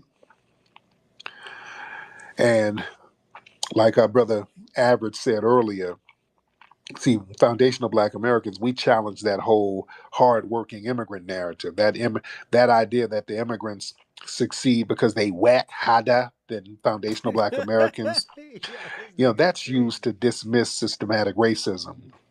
Our history Yo, let me ask y'all a question. Yo, does his African accent, yo, when Tariq Nasheed does that African accent, don't that shit make y'all laugh sometimes? Like, yo, what the fuck? Why the fuck he do that shit? He whack harder. Yeah. Yo, when Africans be talking at my job, I be laughing sometimes. I'm like, yo, what the fuck? They like, what you laughing at? I'm like, man, I'm just crazy. Just don't listen to me, bro. He broke the last night was one of the books. One of the books. We got another sold out. So yo, Quam, you should have went, man. Nigga, this shit is history, man. This nigga's making history. You, nigga, let me tell you something. When you have mad kids, my nigga, when your kids be like, yo, did you go to the K Dot concert? Nigga, you should have been like, yo, I was there, nigga. I seen this nigga with the grand, with the, was it the GTX? I seen everything. That shit was on stage. I seen like 50 niggas come out that fucking car. Oh my God. Like, yo, dad, you seen that shit? Yo, that shit was better than the Super Bowl? Nigga, that was better than the Super Bowl. Hell yeah. And it's in New York? What? Come on, Kwame. You fucking up, man. You on your Drake shit right now. You gotta cut that shit out. proves that no amount of hard work can overcome structural injustice. Look, no matter how hard you work, these folks are going to practice some damn racism against your ass. So yeah, all that the truth of that undermines that whole immigrant bootstrap myth. And they resent that because what happens is they sit up here talking about ain't no racism, we just have to whack hard. And then when some racism bites them in the ass, they have to come slurking around to us. They got to come crawling to us. They really hate Oh that. my God. Hold up. See? Hold up. It's just like real camping. Ugh, we even have real ants. Nigga. You did not like Pimp a Butterfly? You didn't like Damn? Damn was way better than fucking Good Kid, Mad City. That shit, and don't be like, oh, he was on some preaching shit. Nah, my nigga, that shit was yo.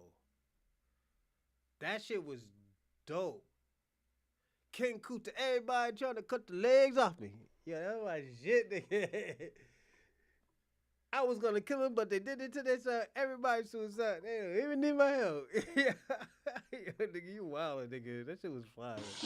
That's what the hell they really hate. But yo, I'm gonna say this. To me, I think Drake make better music when he's featuring somebody, or if he's featured. He makes 3 times better. Like that Nokia shit. That shit sounds like cocaine music. I'm not even gonna lie, nigga. I thought I was at a porn. I thought I was at a porn house party, my nigga. Niggas is fucking everybody. Somebody's doing coke on the table with the cocaine glasses, just dancing and stuff. Yeah, it sounds like, is it Keisha? Like someone who's hiding the coke. Is it Keisha? Is it Rodney? Yo, it was like Mr. Magoo up in that motherfucker, man. You know? Nah, Damn was the best. Damn was the best album. America, God bless me if it's good to you. Little Johnny said he wouldn't want to go to school no more, no more. Little Johnny want to be like his big cousin. God bless America. He's a little Johnny talk about he don't want to go to school no more, no more. Little Johnny said books ain't cool no more, no more. Little Johnny want to be a rapper like his big cousin. Johnny caught a body yesterday out hustling. God bless America. You know we all love him. Yo, you crazy as hell, nigga. Yo, you wildin', nigga. They hate the fact that they sit up here denying racism every damn day, and then when something happened to their ass, they gotta come knocking on our door after You talking all that wildin'. shit. Hello, nigga. Hello, Tariq. FBAs, are you here? I face discrimination. We're all brothers. You're my brother. Now we all brothers. See, they hate that they gotta come crawling to us to help them get some damn justice. And then we tell them, no, fight for your damn self. Then they get real mad. I thought we were J. all in Cole's this alright. together. I'm You not a big niggas fan are of J. Cole, but he makes xenophobic. hits. That nigga makes hits. And I'm There's a just being case, biased. where's I'm this? not I a big forgot what fan, but city was J. in. Cole makes hits. When he makes hits, But this everybody loves him. immigrant dude, he was from, I put I think nah from Guinea-Bissau. He was from Guinea-Bissau. Drake. This African Drake. immigrant. He He was an Uber. He was an Uber he fucked driver. up. I think He he's a was great delivering artist, for Uber but Eats. lyrically, You know, no, because just he gotta don't know write his that's shit. stereotypical. So And he got lost. He only been here for a it's couple like of saying like, months. yo, He he could got the way lost. how he performs it is Well, I great, forgot what but city it this was doesn't. in, but it was. Hip hop He got in lyric some white area, got lost. His phone died, and he's qualifications. driving He's around. And he went to unqualified some to white talk people's about hip hop. porch, He's a great knocked artist. on the door, trying to ask for help, and they shot him. He got shot in the back, but he survived. No, you didn't get that shit when he said he was a king of New York, because he was talking about Frank White. Frank White, the movie King of New York, that's what he was talking about. He wasn't talking about he's king of New York. He was like Frank White. If you know how Frank White was, Frank White, he wasn't a gang. He was a gangster, but he wasn't like yo.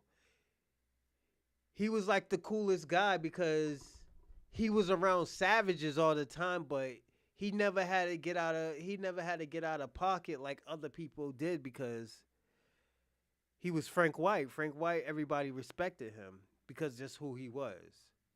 That's when he was talking about Frank White. Yeah. He wasn't saying he was a king of New York because you know who else said the same shit? Biggie. The fuck? He's in the hospital. And then remember, this happened to a little black kid who from an immigrant background. That nigga He lives missed in the New school York. What are you bus and he talking went and about? knocked He on some lives in New white York people's right door and now. they shot him.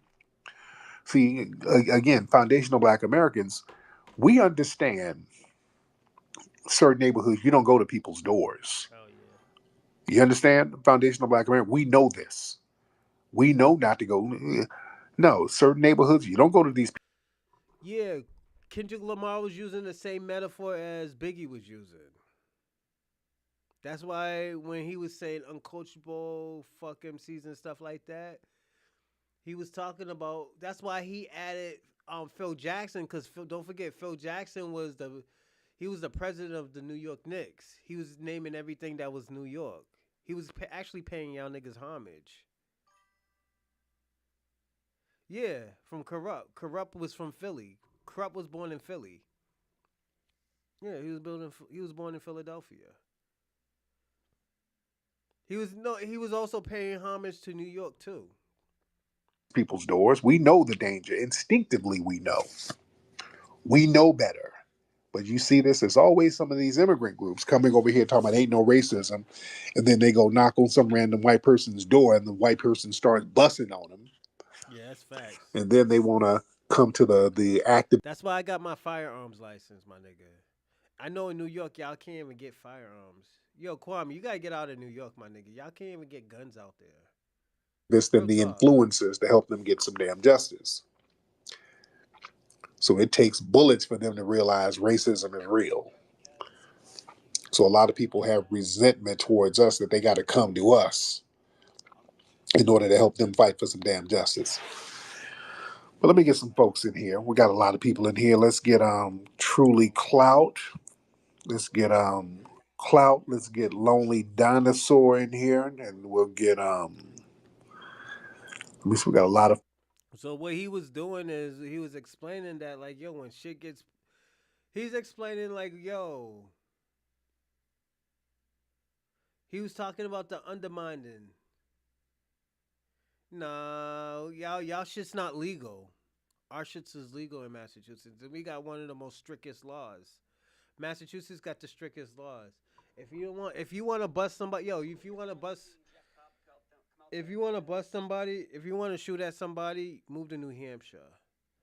New Hampshire is mad racist, but you can shoot somebody if they come on your property or they, bust into your house. You could give them like 3 or 4 hot slugs. Just don't shoot them in the back, then you're going to jail. Massachusetts, you can't do that. A nigga has to jump on you, punch you a few times, then you can bust like 10 of them. Fucking Michelle Wu, man. I hate that fucking bitch, man. I don't like Michelle Wu. I'm gonna be personally honest. Folks in here. Oh, let's get Kyle White. All right, one of y'all. All right. What's your name? Oh, your name is changed. I let you in, then your name changed. Malmood. No, Malmood, yo, hop you on could in. get a gun. Yo, Kwame, I got my gun license in Massachusetts. That's what I'm trying to tell you. Try to move to another state where you can get your gun license, my nigga. Y'all can't even carry around guns, nigga. I carry around my gun open carry, my nigga. You just don't carry it around school zones. That's it. You're good. Yeah.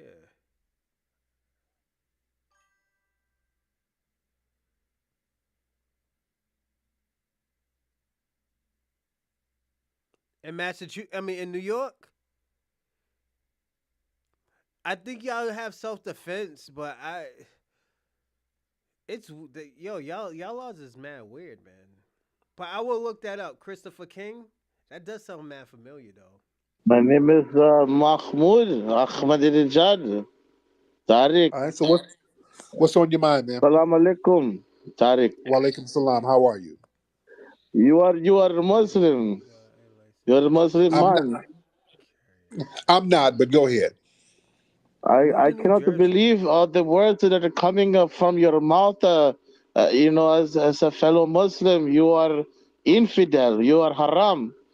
I cannot believe the words you say Now, against immigrants, against other black people like yourself. This where are is you from? no. Where are you from? Where are you from?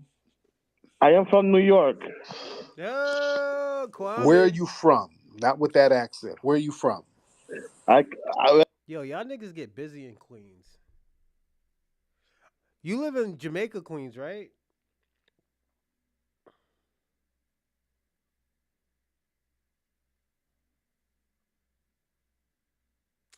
Or you live in the projects, Queens.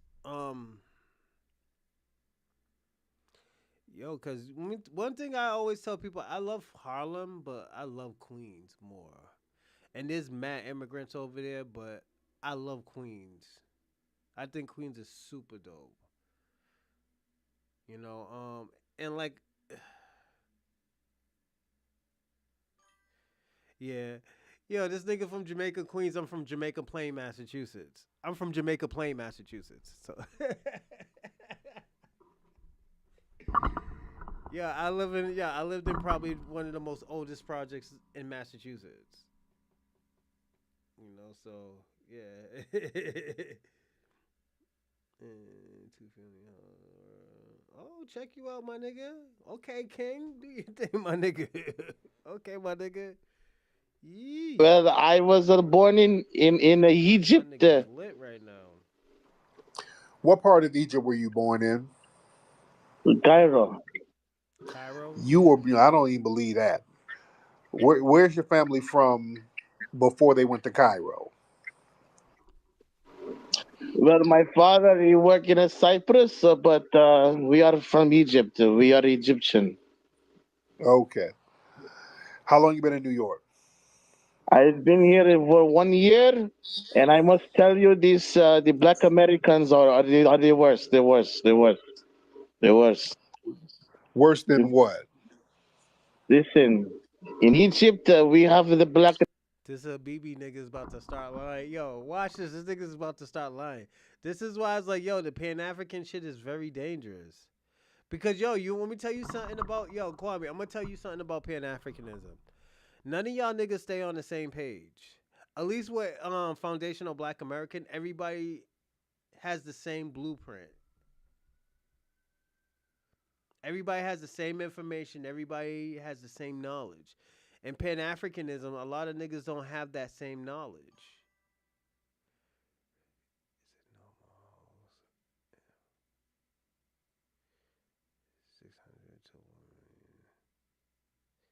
Yeah, yo, it be like that sometimes.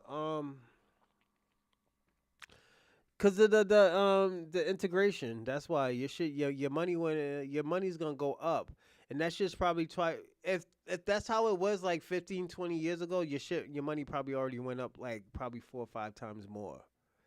Cause I bought an apartment probably like 20 years ago. I paid $325 for it. That shit's probably like, yo. I told my mother to buy me out.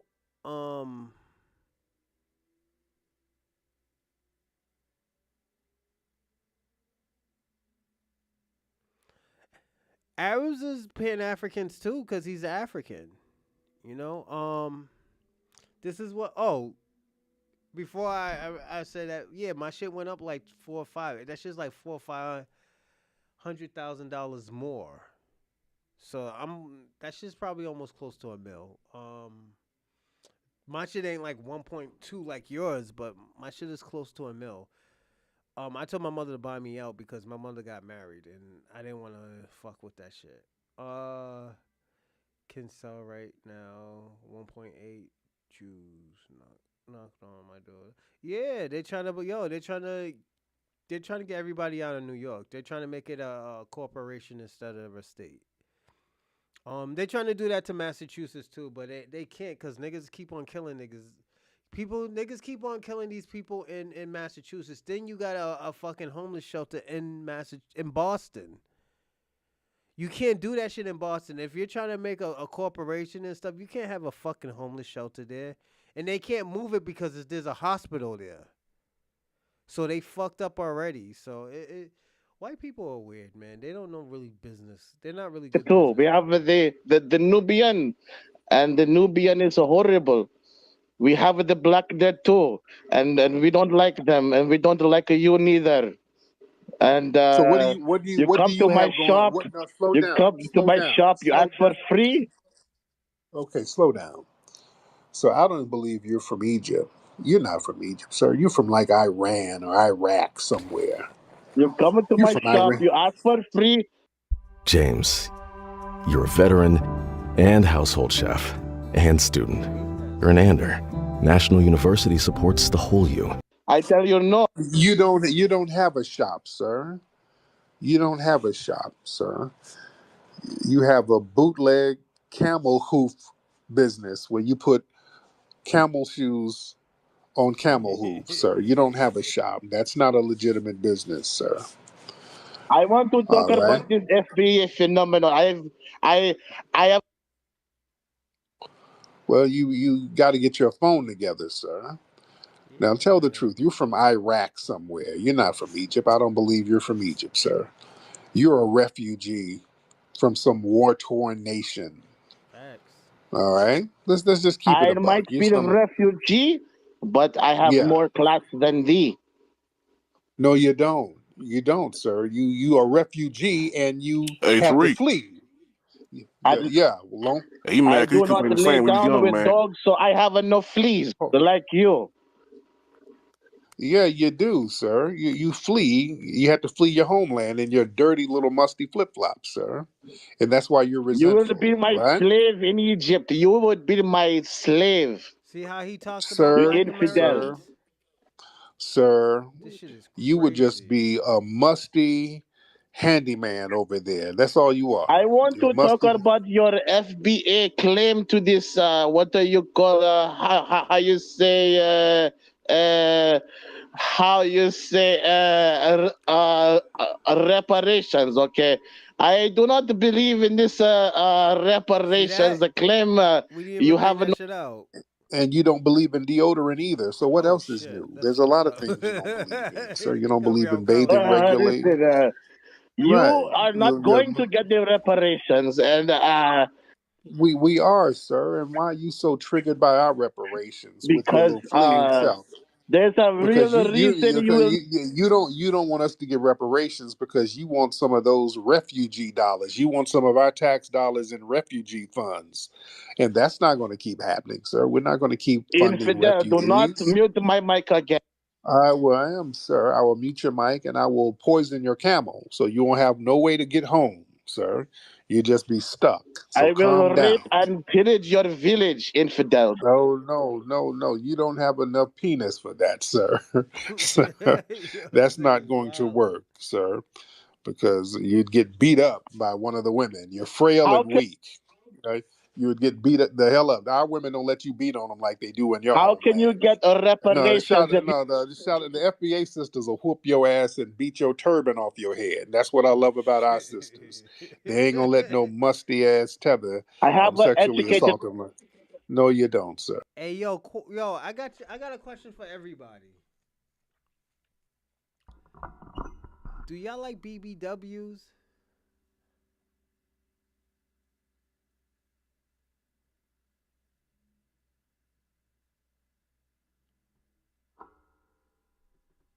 I be fucking with yo. When I was single, I was fucking with BBWs. Yo, cause I was like, yo, let me try to see if I can pack them down, and I got good at packing them down. So I was like, yo, that's my thing, my nigga. Like, yeah, I could fuck with the little skinny joints, but I like to, pack down a girl. If you want to, you want to thrust a little bit of pressure on them, you can. Give them the girth. The BBC. It's not like yo, you can't really do that anymore. They're not gonna let no musty refugee assault them. So that's I the am great thing about our PhD system. student, okay? I am PhD No, you're student. not. You have no right to No. talk to me as though No, no, no, no, no. PhD stands for what you smell like: pussy, hummus, and dick. That's You what you said smell pussy, like. You hummus, smell and like dick. That's genitals, my nigga. That's what crazy. PhD stand for. That's You smell like a bunch of crazy. genitals. So if yes, you you are don't the have nothing. representative for the FBA, And you are the representative for musty fleeing Arabs, sir. So you got to do something I about feel that. sorry for you and your mother. I feel sorry for the people who's a victim of your suicide bomb, sir. You should blow up your underarm so they can smell better. Blow up some of that must.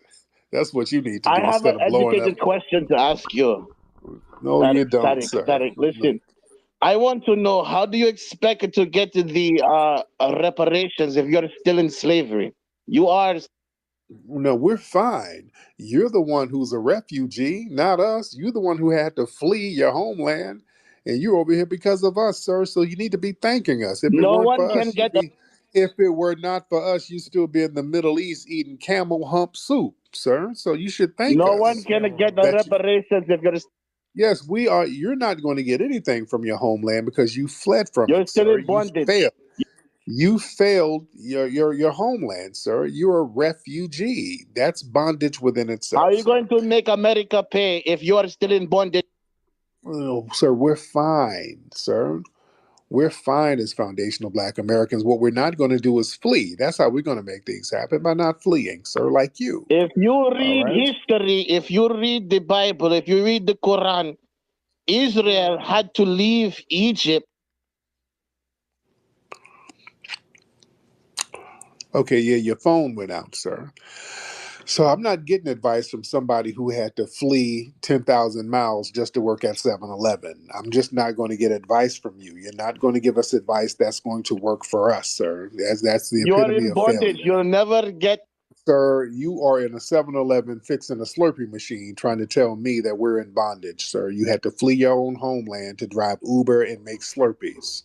So you're not at liberty to say anything to us about anything, sir. So you should listen and learn some tips from Foundation of Black My Americans, cousin right? drive taxi for 1 year. He said he never pick up FBA. Never pick. And nobody wanted to get in his musty taxi. That's the great thing about us. We can use rideshare apps, so we don't have to get in your musty Well, why do you cabs. That's the deflect? You deflect. we don't want to be in your musty cabs, because that must gets in your mouth. Y'all got a distinct must that y'all have, Nigga said and you it got gets all in your distinct must. nose, and it takes about 2-3 days to wear off. So yeah, we don't want to be in the musty cabs no more. At least I smell better than your mother's vagine. No, What the sir. fuck? No, no, no. Not at all. You smell like llama pussy. All right. Oh, llama You smell pussy. like the pussy of a llama. So you do not smell good, sir. All right. Let me get some other people in here. All right.